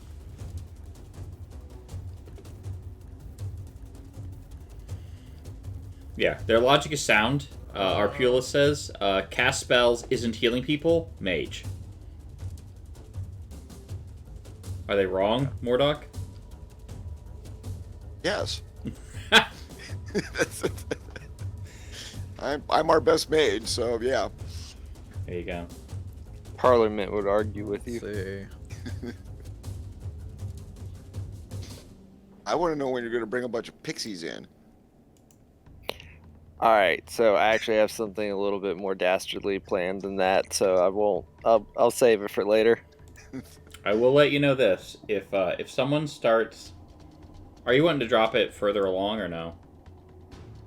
I was hunting, You want it there? Or do you want it over looking here? for the Yuan-Ti. Can you even see them? As he No, moves it so- forward, it generates light, so he can just Launch keep moving it forward. it. Yeah. So as it moves forward, he can see. Okay, can you see where you're at right now?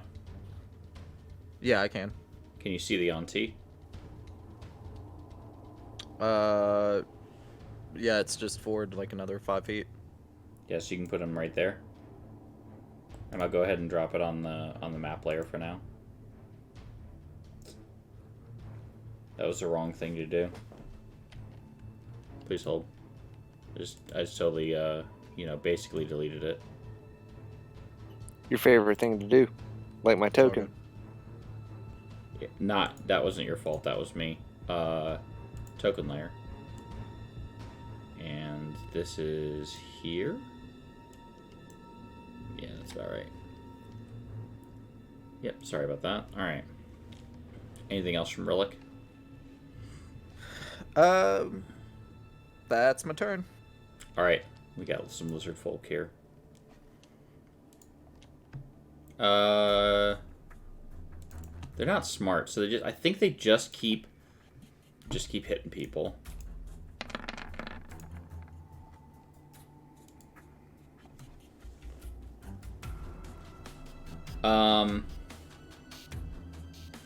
12 doesn't hit, 21 does on Baylor, so you're taking 2 damage. Mordok. And this is round 5 for this, right? Yep. But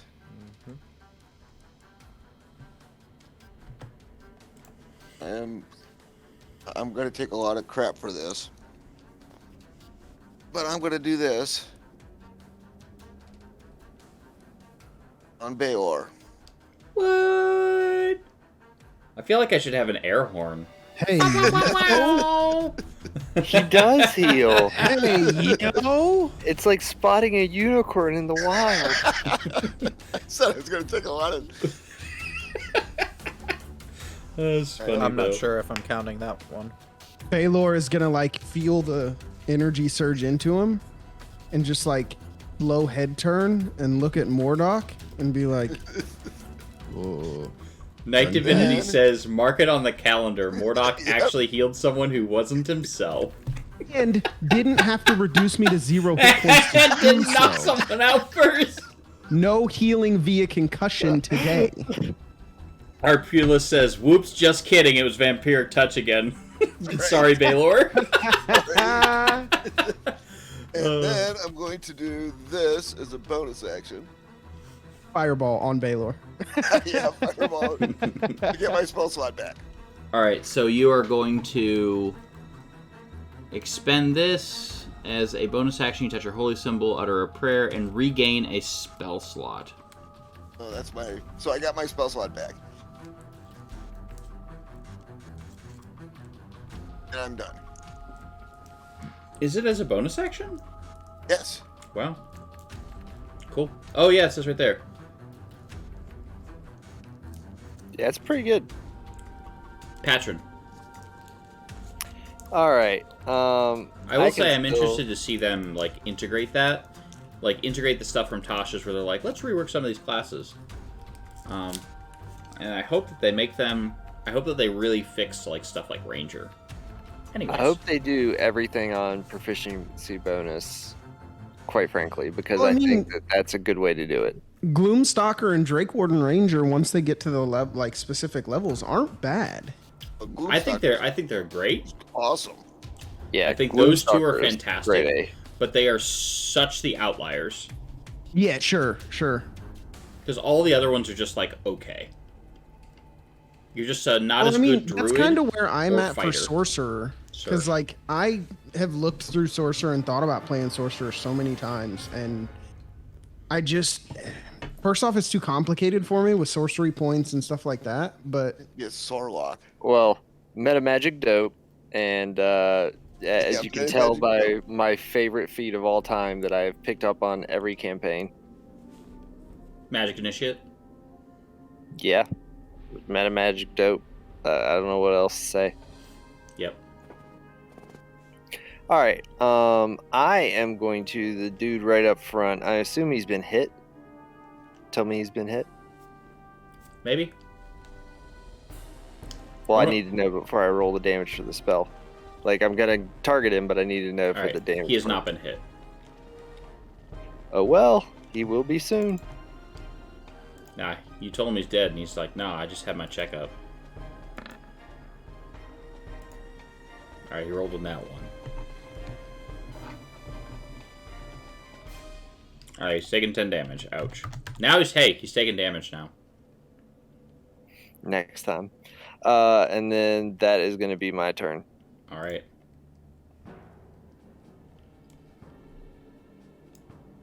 Hello. I'm hitting Patron in the face with the spike shield. And then I'm gonna bite him. Does a 23 hit, and then does a 20 hit. Woof! Both of those hit. Cool. Alright, so 7 damage to Patron. And then I need for Patron to make a con save.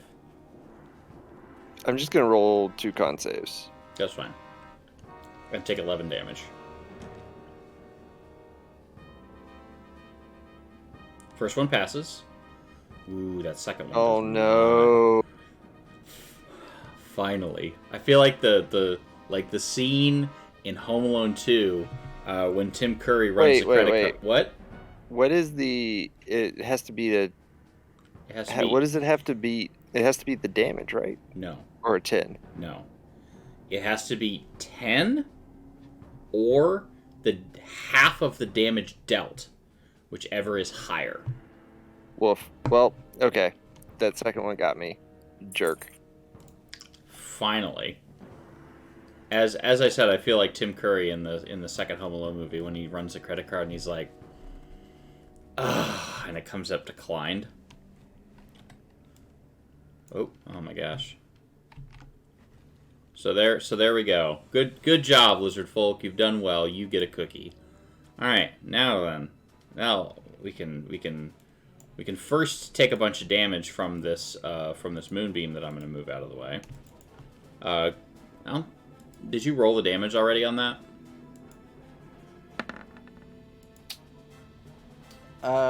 Not for this turn. Okay. I'm going to move back. Move this here.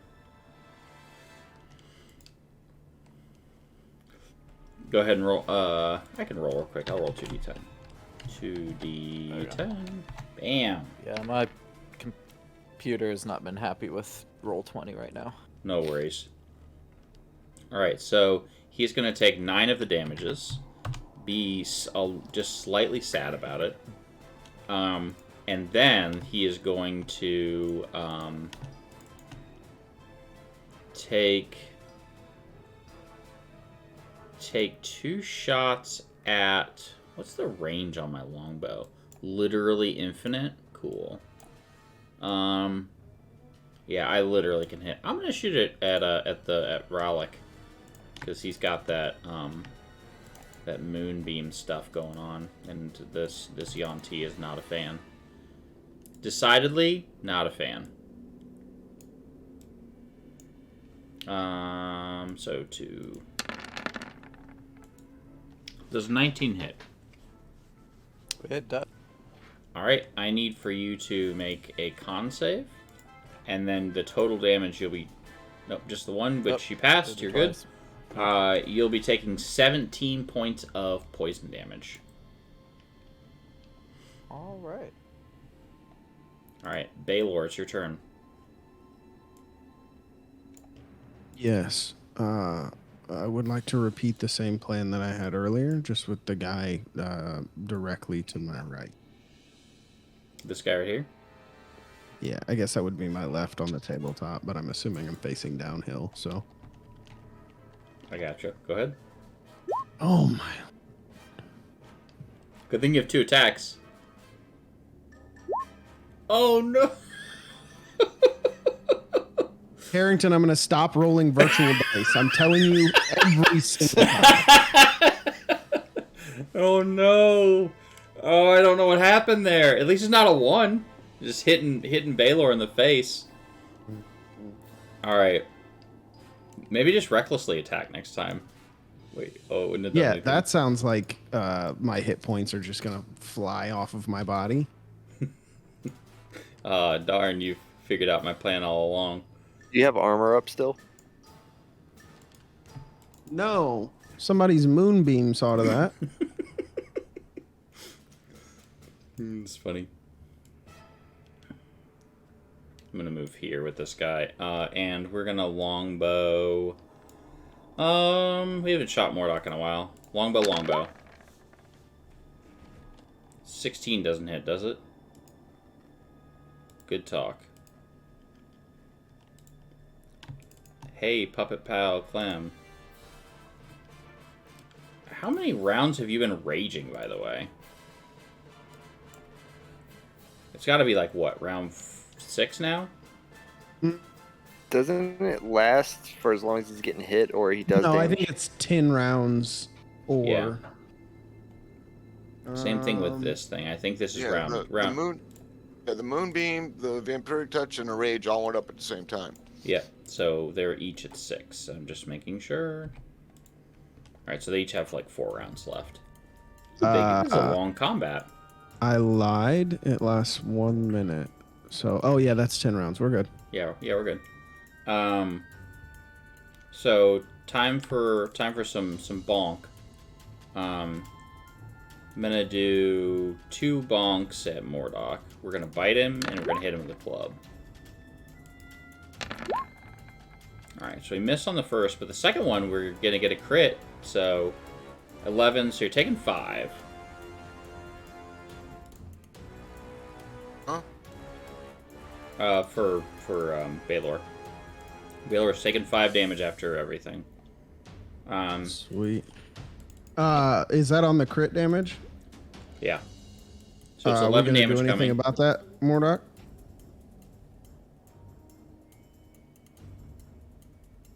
Okay. Mordok, you doing anything about that crit? Mordok's like, it's not coming to me. I don't care. True to form. I'm kidding. So he did use it, which means Yeah, one left. I'm really excited about that. I'm not even gonna lie.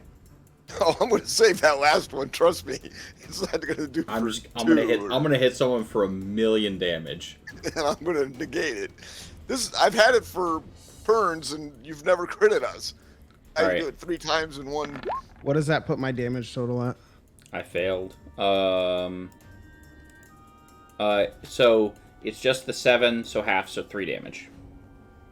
I also need, Relic, I'm gonna roll more damage for you. Okay. 2d10 for this guy. He's gonna take all 11 here. Ouch. And then he is going to move. He's probably gonna just go ahead and just move back. And they're just gonna spread out, so they're gonna move here. And the moonbeam's there, so you can move it if you need to. Like I said, they're pretty smart. I tend to try to roleplay when I play as enemies. Like, I'll look at their intelligence and be like, okay, would these people use tactics? They have a 14, which is like 3 points above average. Average intelligence is 8 for like actually it's 10 for a commoner, so it's like 4 points higher than a commoner. So I would assume that they're pretty smart. Whereas the lizard folk That's 4 have a, points higher than most of our party. oh yeah, yeah. So yeah, they're using tactics is what I heard. All right, real quick, just got a quick measure and see. 60 feet. Good lord. Here, real quick, I want to show you. So this guy moved back, and he can still hit Rallick over there. Longbows are ridiculous. It's dumb. Yeah, they're so. But do they have snactics? They do not have snactics. They do have longbows, though.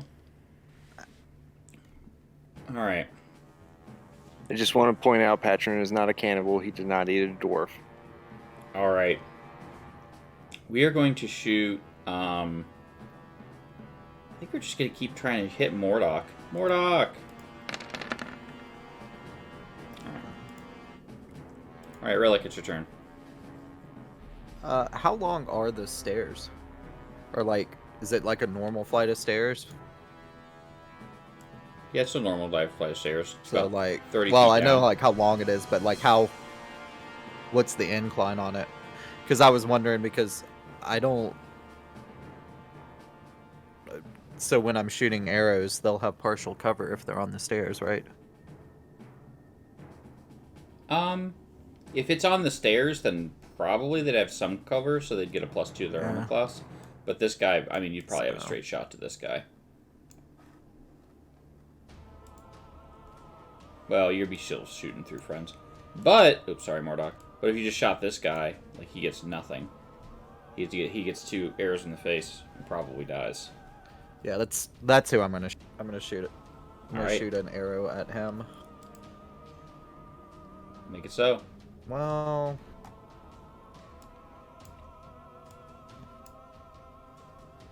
no, we need that moonbeam to To get the damage. separate them from each other. Yeah. No. All right. So And this is going to be turn 7 for Moonbeam.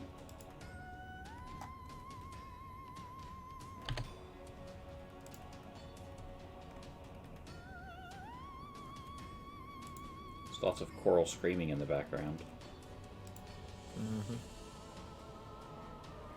Alright. Did you move it? Where do you want it to go? You tell me and I'll move it. I can't move it because I'm using a attack roll. Oh, so you're going to attack It's an instead? action to move it. Yeah, I'm gonna. Shoot at this guy. You hit him. Okay. So You can actually, in that's roll gonna 20, you do- can click the pink, and it'll actually, the pink where it says longbow, and it'll roll the attack. It'll roll the damage for you. There you go. So he takes 8. There we go. And then let me see where this is real quick. Longbows have a disadvantaged range of 600 feet. That's correct. Yeah. So that leads me into my next tangent. Sharpshooter is too strong because it says that you do not get disadvantage on like the range increments of weapons that you use. So if you have a fighter, a level 1 variant human fighter with a bow can shoot 600 feet with no disadvantage, and he ignores cover, or she, or they. It's awesome. 600 feet is 2 football fields. Yes. Yep. You want to know something even crazier? What's that? So if you pick up the Eldritch Invocation that's never picked up, that increases Eldritch Blast's range, and you pick I up pick it Spell up Sniper, all the time. yeah, and you pick up Spell Sniper feat, your Eldritch Blast can now go as far as a longbow, and it can have all its normal perks. And if you use Meta Magic Twin Casting, you can just machine gun Pew, it. pew, pew, pew, pew, pew, Yeah. pew. 6 Eldritch Blasts. I think we just. You're welcome. Yep, we're gonna use a bite and a heavy club on. Baylor? Yep. No one So DS. after, Oh, sorry. Do you have other things you want to That's do, all right. Relic? well, after I shot the arrow, since it hit, a dozen bird spirits fly out from Rillick's arm, where Mhm. they've been nestled up underneath the feathers, and fly over and hit the guy for another 3 damage. Ouch. Piercing damage. Beaks, man. And then they return. Awesome. Told you, all the birds. Birds. All I the take birds. 3 damage, Carrington? You do. I've heard that they are the word. Mhm. And now it's Mordoc's turn. Oh, I made that joke in chat earlier. Oh, did Yeah. you? bird is the word. Come on, spells. Hey, Carrington, is there any shot we can get a quick respite here in the near future? We're actually gonna That's probably that's on this finish. one. Do you need a break? I was just gonna go grab something to eat or drink, but if we're gonna finish here soon, I'll be fine. that's this guy here takes 7. Yep. I get 3 back. Damn it, full. Nice. Took me all combat to do it, but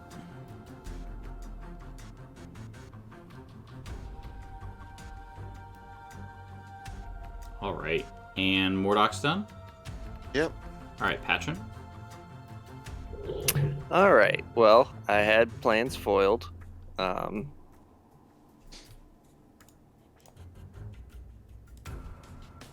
How many turns left on Rage? 3. Yep.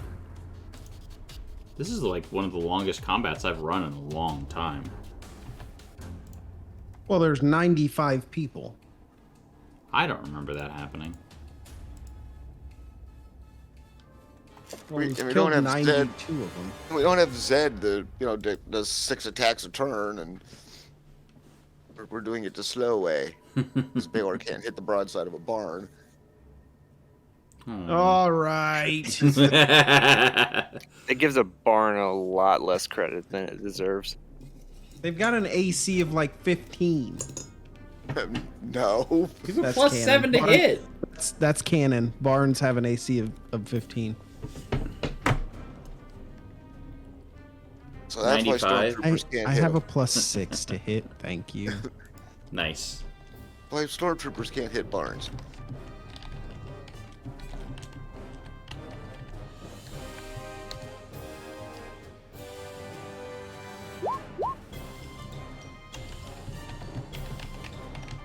Same guy in the front that I did last time.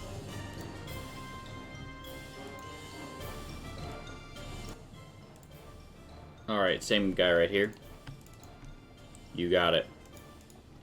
He's gonna make a wisdom save. He fails. He dies. Dies a glorious death. Yep. All right. That's gonna be my turn. All right. We're just gonna keep doing the arrow peppering. And we will You forgot the rodents down here. We're gonna shoot at. Just keep shooting at Baylor.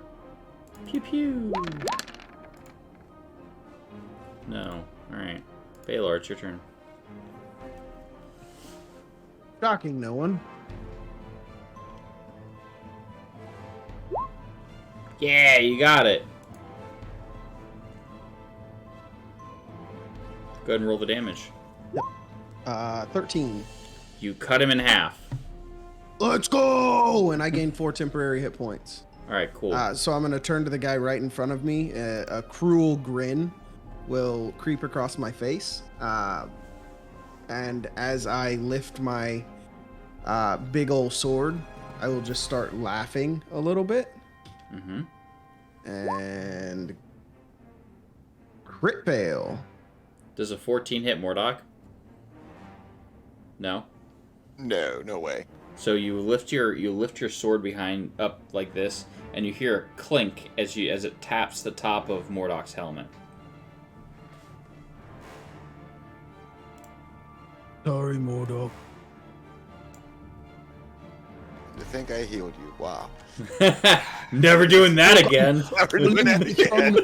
I'm a little bit thrown off by the fact that you actually healed me without hitting me over the head with something, alright? The hitting over the head thing only works for me, dude. All right, Tried to so return a favor, I'm sorry. all right, I'm gonna go ahead and shoot 2 shots at Mordok and miss both of them. Oh, I got one. Got Oh, him. you said you missed. I'm No, sorry. DM said you missed. DM said you missed. That's canon. DM's word. That's all right. So you're taking 17 damage, Mordok. Owie. I suppose I have to make a con save now. You in fact do. So 17. Hang on. 17.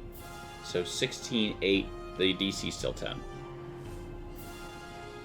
One con save.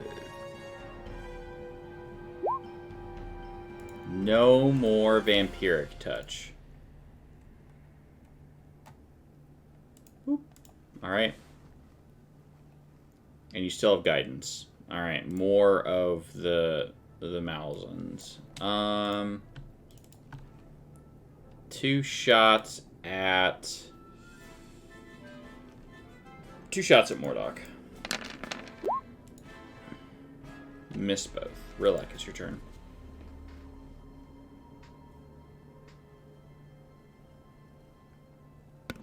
Alright, I'm going to move up closer. I'm going to drag the torch first, apparently.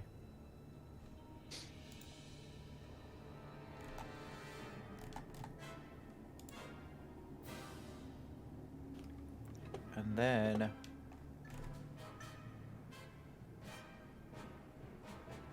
I'm going to cast Gust. Who's Gus? Gust here. Don't worry about it. Yeah, I'm gonna cast it at him to try to push him into the moonbeam. Just, can you go ahead and link the spell? Or do you need me to? Assuming he is a medium creature. He Or is is he in fact a considered medium large? creature. No, he is medium. Okay. No. Medium, yes.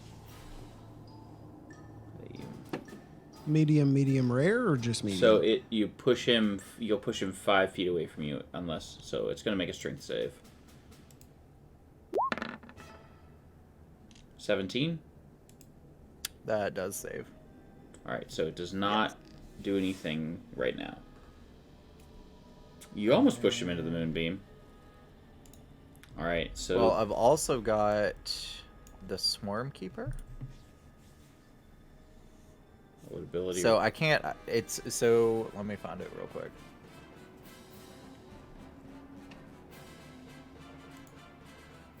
It says immediately after you hit a creature with an attack.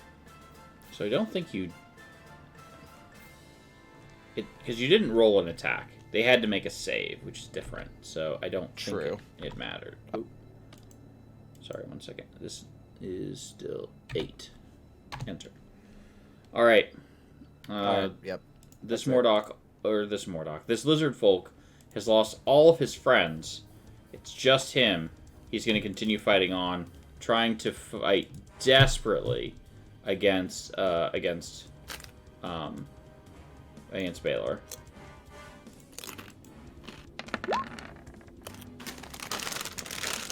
I hear chips. Alright. No worries. Never let it happen again. No. I have one question, though. What kind of chips? Hold Fiery on. Cool Ranch. Oh, I was gonna guess. Fiery Cool Ranch? Alright, alright. Yep. I like the, Doritos. what was that you said? Doritos? Yep. Fiery Cool Ranch Doritos. Nice. Night Divinity has Zesty Nacho. I like the... I like the sweet chili. I like those. Those are cool. Mordok. Here in St. Louis, we They have just a got some local boring specialty raisins. called Red Hot Riplets. They're incredible. If you can find them online, you should pick up a bag. Nice. Now I want Tim Tams. Anyways, Arpula says now I want chips. I'm gonna have some Cheetos after this. I'm not even kidding. Yeah, I haven't had Cheetos in a long time. Yeah, we're telling somebody they're dead. This guy right here. No, I'm not messing with the lizard folk. This Yanti right here. Okay.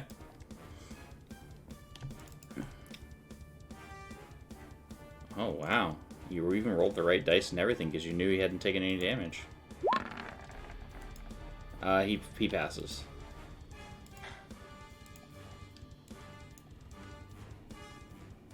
Anything else for Mordok? Nope. Patron. Okay, so we've eliminated a few people, so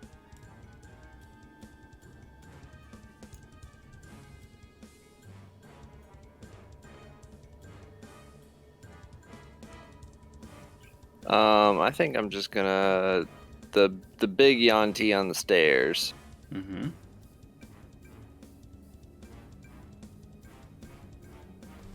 What are we doing to him?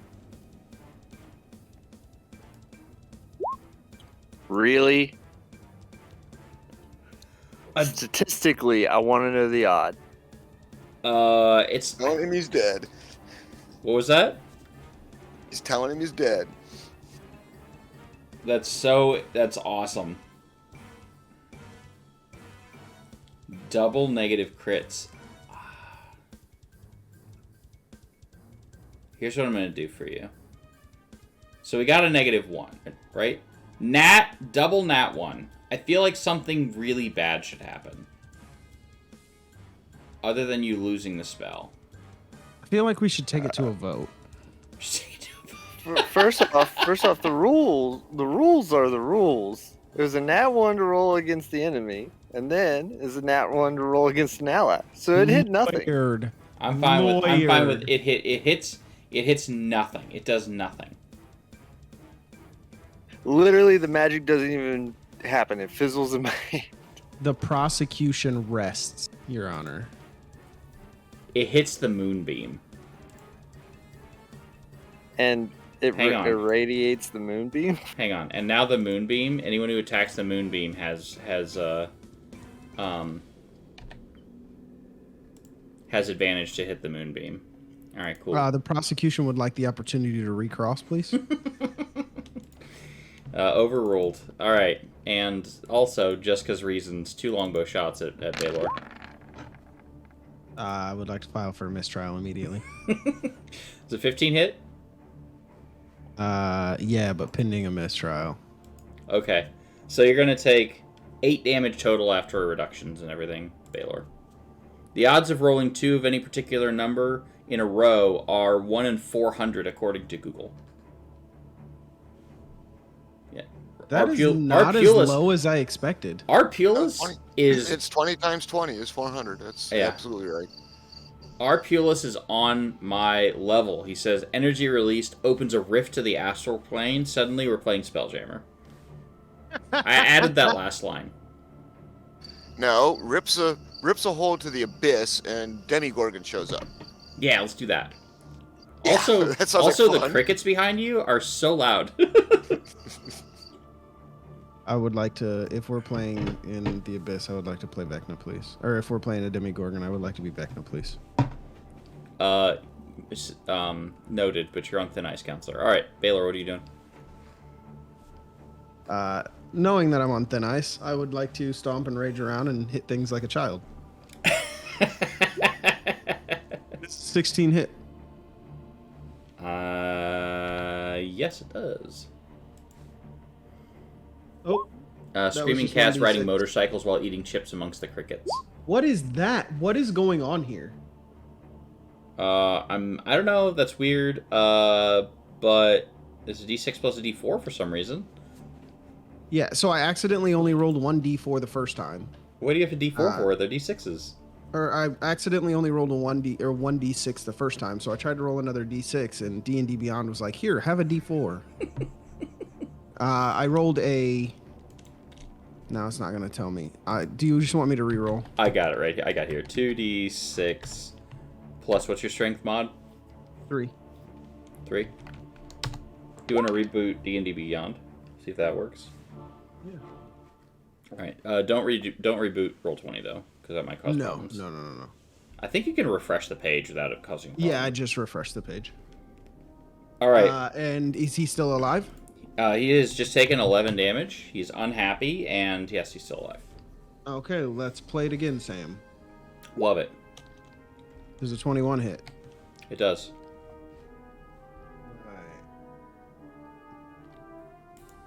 How does a total of 11 damage do you? You cut him down. He dies. Let's go. All right. Anything else? That's really all I can do here. Well, I'm gonna milk Rage until Rage can't be milked anymore. So we're gonna stay where we're at. You can and move make so them they come to stop me. shooting us with bows. Where am I gonna move to? In front of that Yanti. Then he's only shooting at me with bows. And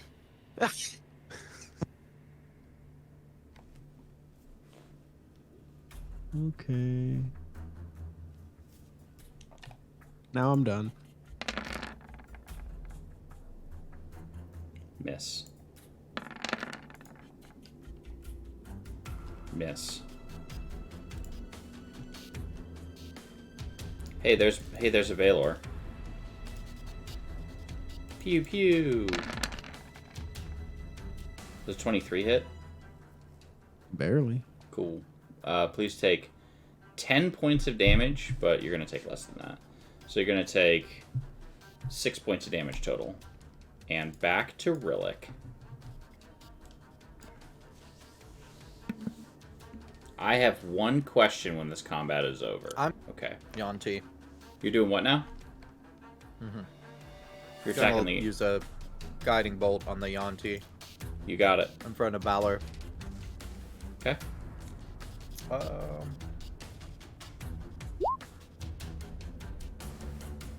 10 does not hit, unfortunately. Not looking good. It's looking grim. Alright, Mordock. Alright. Yeah, go ahead and ask your question, Knight Divinity. Mordock, go ahead.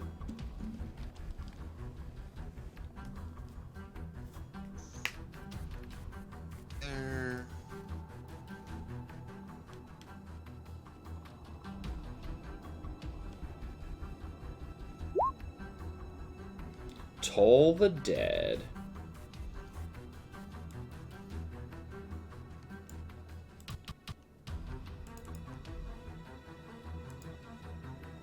Wisdom save. He fails, so he's taking 17 of the damages. Ouch. Owie.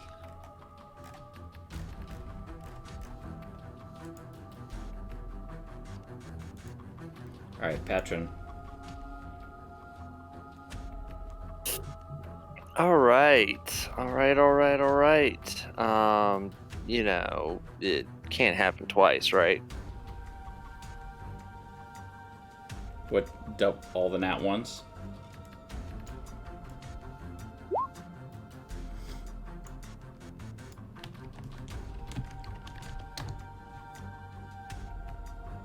That hits. You're hitting this one here. Correct. Alright, and also he has been targeted. Okay. Night Divinity says, with all this legal talk, where is Parliament? I feel like it might be a little bit late. It's a bit late to call a parliamentary session, in my opinion, with only 3 enemies left. But y'all do y'all. Anything else from Patron? All right. Nope, that is it. All right. Hey, you know what Baylor needs? More arrows.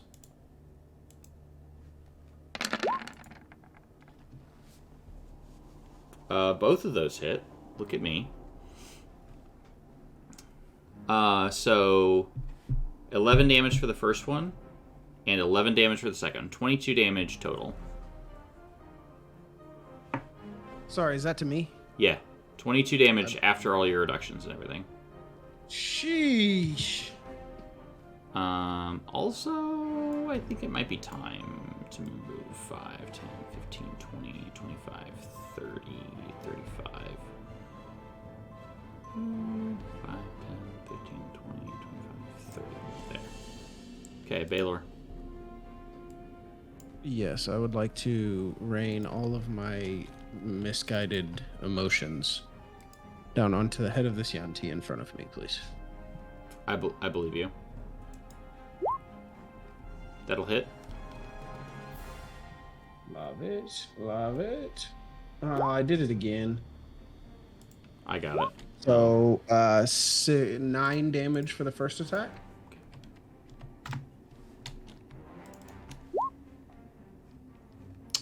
That will miss, unfortunately. And then I'm done.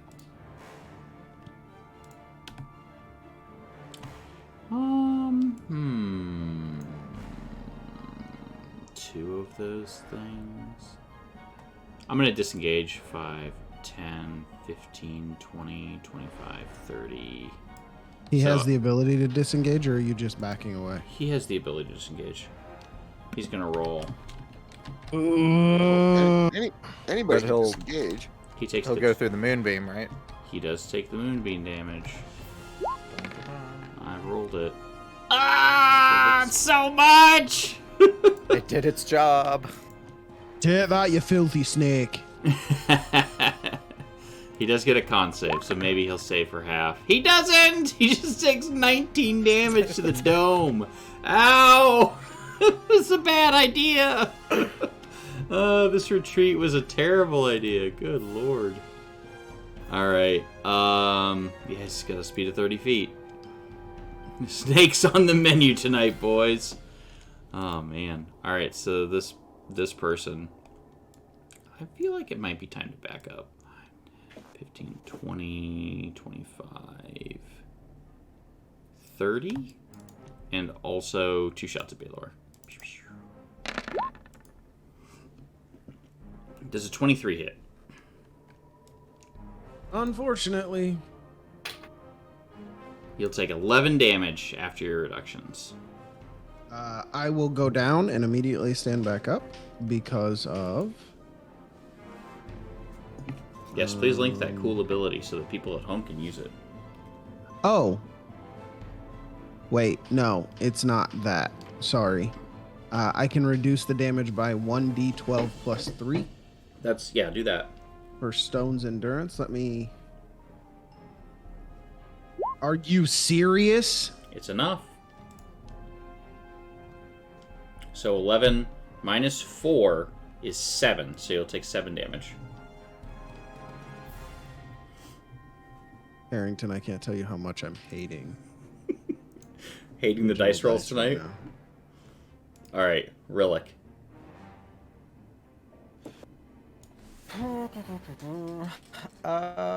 This guy, if you shoot him, you have advantage. Except I can't see him. How many crit fails now? There's been a lot of crit fails tonight. There's been a lot of critical successes tonight. It's been a good time.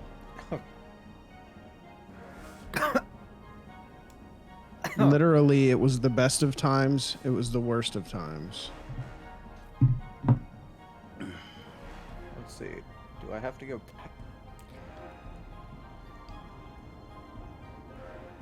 I am. All right, so I'm gonna move the moonbeam. Either way, it's entertaining to be in the audience. I mean, that's what we're here for. We're here for the entertainment.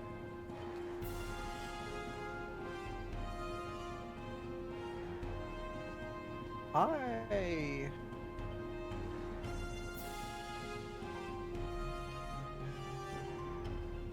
don't know where to put this moonbeam.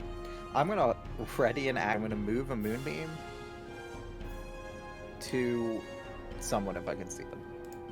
Okay, so... Actually, no. I'm gonna. I lied. I'm gonna move the moonbeam into the middle of this room, just guessing where they're at. Love to hear it. My new friends are gonna want to get down the stairs. You guessed incorrectly, but that's okay. That That's probably alright. means that this guy's dead. Alright, Mordok, it's your turn. Unless, sorry, Brillick, did you have anything else? No, that's it. Okay.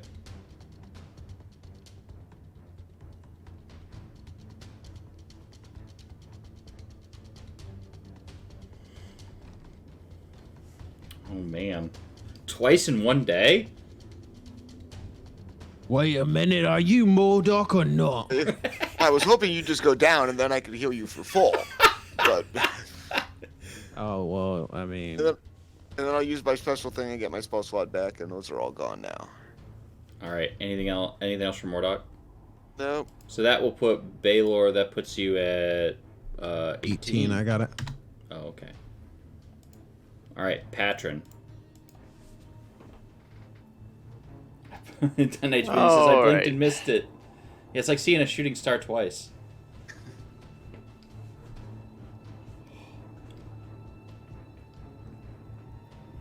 Oh yeah, well within range.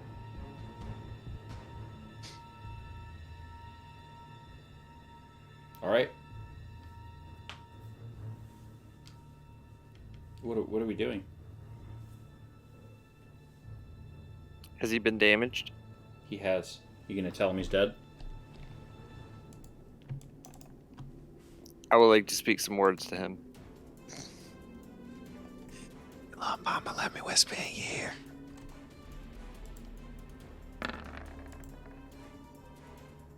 $17? He did not hear me whisper words to him. I should talk louder. That would be my turn. Alright. Well, the nice thing about a fighting retreat is that I have longbows and they have infinite range. 5, 10, 15, 20, 25, 30. I can also just run. Yeah, they're just gonna do that. So that one will do that, and Baylor, it's your turn. I would like to bonus action drop rage. Or not bonus action, free action drop rage. Yep. Eldritch Blast. Carrington. Guiding next Bolt. Is player. it the next player who attacks this, or is it the next player who attacks it before your next turn? I don't know. I don't have guiding bolt. I'm looking it up. Oh, you pulled it up. Oh, and it hit the target. The next attack roll made against the target before the end of your next turn. So it's not at, so your Eldritch Blast is not at advantage. That's fine. I rolled a 10 and a 9 regardless, so... You get more than one. You get two. You yes, get two I Eldritch do. Blasts. 13? 13. 13 hits. Let's go! I'm fairly confident it should be 2d10. I think it's 1. Oh. 1 damage. I thought I got more d10 You get when more I went up in level, blasts. but I get more blasts. Yep, you get 2 blasts at this level. Yeah, these dice are infuriating tonight, Carrington. I'm really sorry. I don't know what to do. The roll 20 dice Just gonna gods go are cry angry. about it. I just feel like... I just don't know what he's going to do here. He's not going to run through the moonbeam. He can't. You've got him trapped.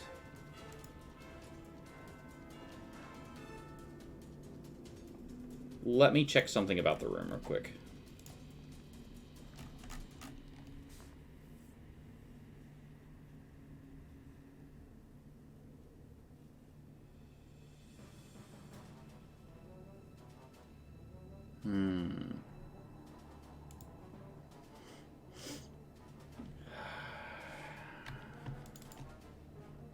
Try and make an athletics check. Alright, cool. He tries to hop over here and grab the side here, and then dies. Like a bridge? Yeah, this is a bridge. Oh, okay. Yep, and then he just falls to his death instead. Good decision. Yep. This guy just shakes his head, and then shoots Mordok twice. We can't see that guy just based on keeping players in camera and stuff. So you're aware. I got you. He's down. He's down here. I'll help. He's down here.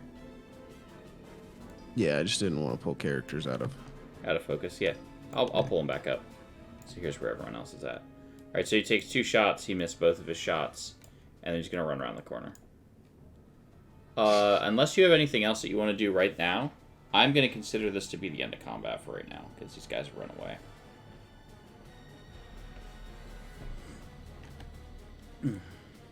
Yeah, I'm game for that. Yeah, it's time to lick our wounds. Yeah, I mean, Jesus Christ. There were only 16 million of them. It's fine. All right, I'm gonna get rid of this Jesus moonbeam. Christo. All right. All right. So hey, there's a new person in the room. This bird. Huh? This new bird person. Oh, He's the word. indeed. Person. Hey, I will let Rillick introduce, now that you actually have a break in the action, I'll let him introduce himself now to the party.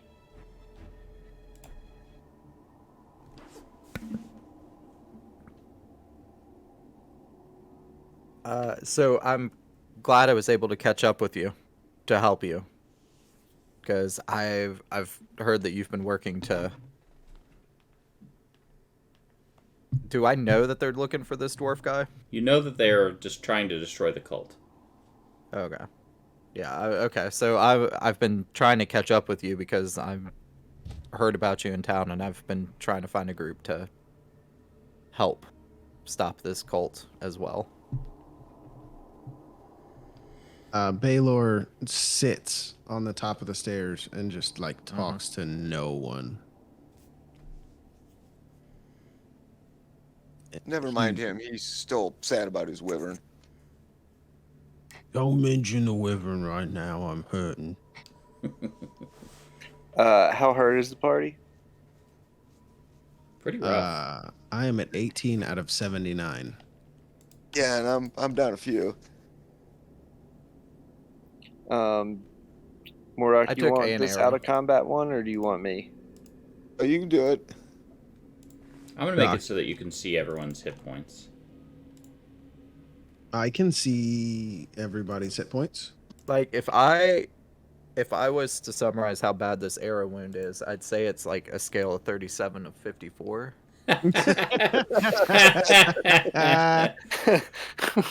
So the problem is that players are really creative, and I honestly, when it comes to hit points and like pulling out a little bit, like, you know, I don't mind that, but that's me. Like, I know some GMs are like, oh, you know, I want everything in character, but it just kind of depends on what you're trying to get out of Dungeons and Dragons. Anyway, so you've got a rough arrow wound. Patron, do you want to try and heal the party?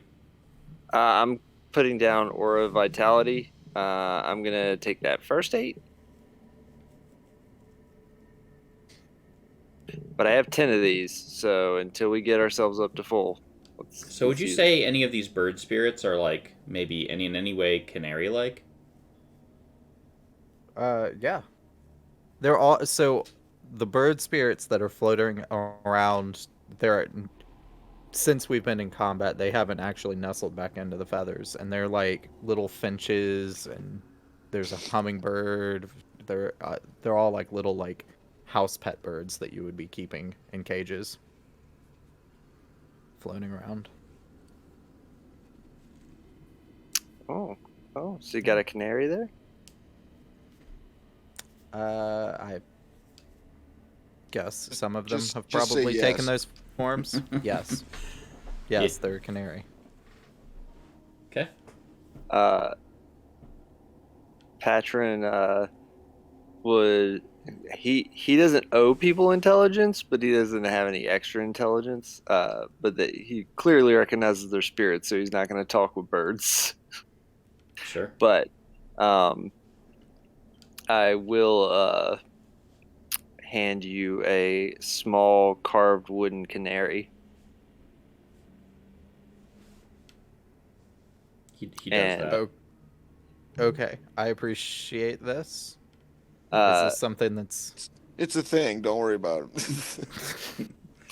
there are 7 of them. I'll tell you of them later. oh, so these are like a collector's item. Well, I make ones to replace them. Yes, we'll go with yes. We'll call it a Purple Heart original. Yeah, there you go. One of 7. Yeah, one of 7 figurines. You gotta collect the whole set. Oh yeah, Hold on. very good. Adding it to my items real quick. Yeah, got to catch them all. Inventory. Listen, there's a family with a few of them. You know, there's a little cobalt with a few of them. It's fine. So Good. I was late getting here, but what's the deal with that room that we were just in with the sarcophagus guy? I'm not gonna lie to you, laddie. I didn't quite understand it, but I drank a lot during it.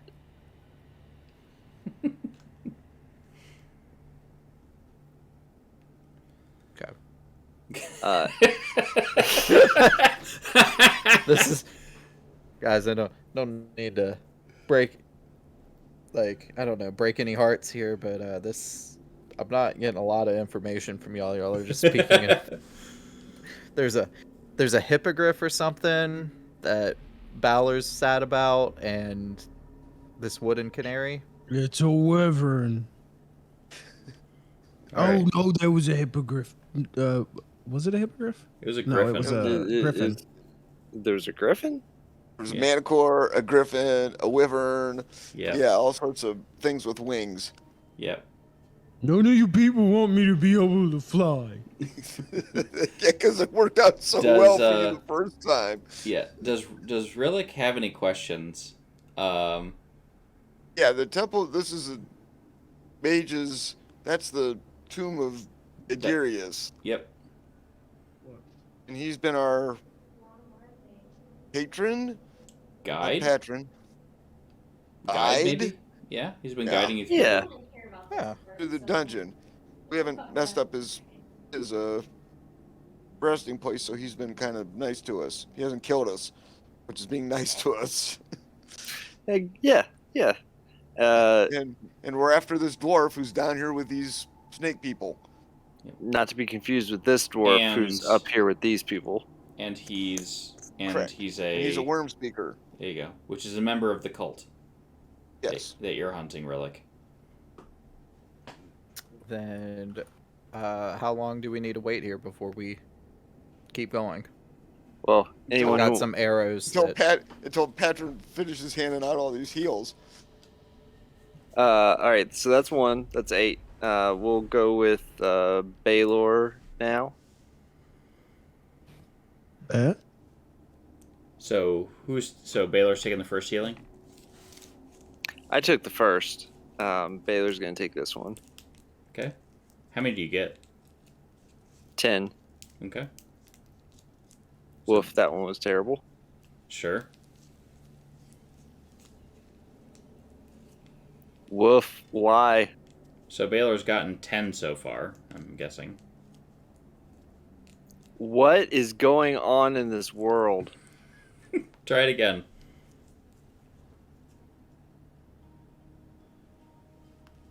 There you go. That's better. So I took the first 6 after the 8. So you tell me how many more I get, and I'll just total it up. Does Rillick need any healing? I need a little bit, not as much as they do.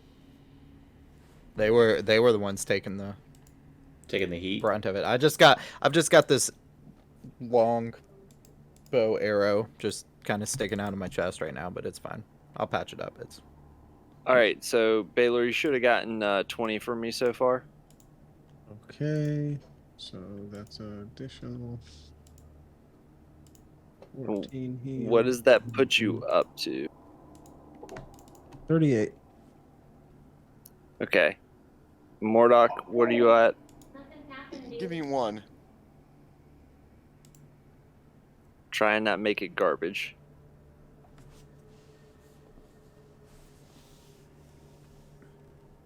Not the worst. Oh, Dead good. even, in fact. Give the rest of Baylor. He's the tank. Did you cast another one? No, it's 10 in total. I used 6, I do believe. Then I used 2 more, so that's 5. 8. Yeah, 1, 2, 3, 4, 5. That's 6, 7, 8. You have 2 more. And Baylor, you should be taking 9 more.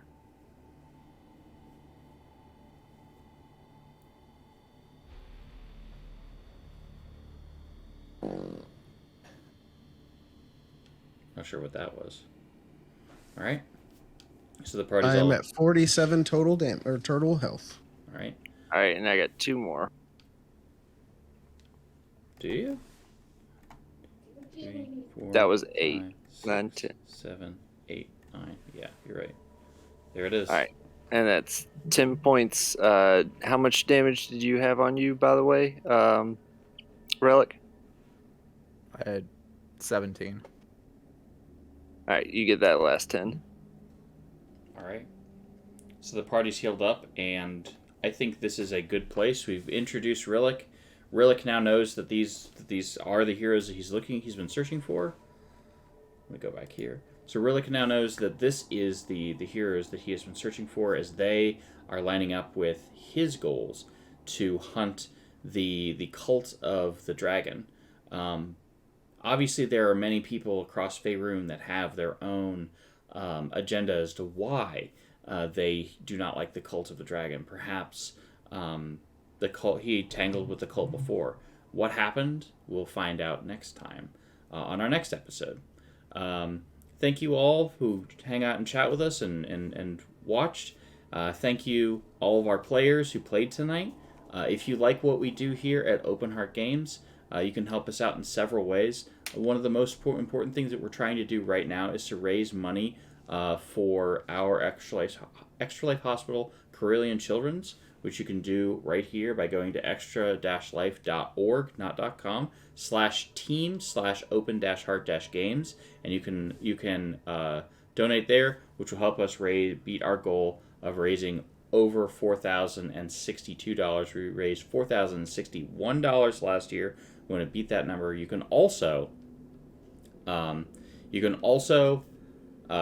like us on Facebook, on Instagram, here on Twitch. Also, if you have an Amazon Prime subscription, you can subscribe here for free. It won't cost you a dime. And also, you can catch up with all the episodes that we currently have, including our 12-hour marathon, on our YouTube channel. Please also don't forget to subscribe there as well. Thank you so much. Have a great evening, and take heart.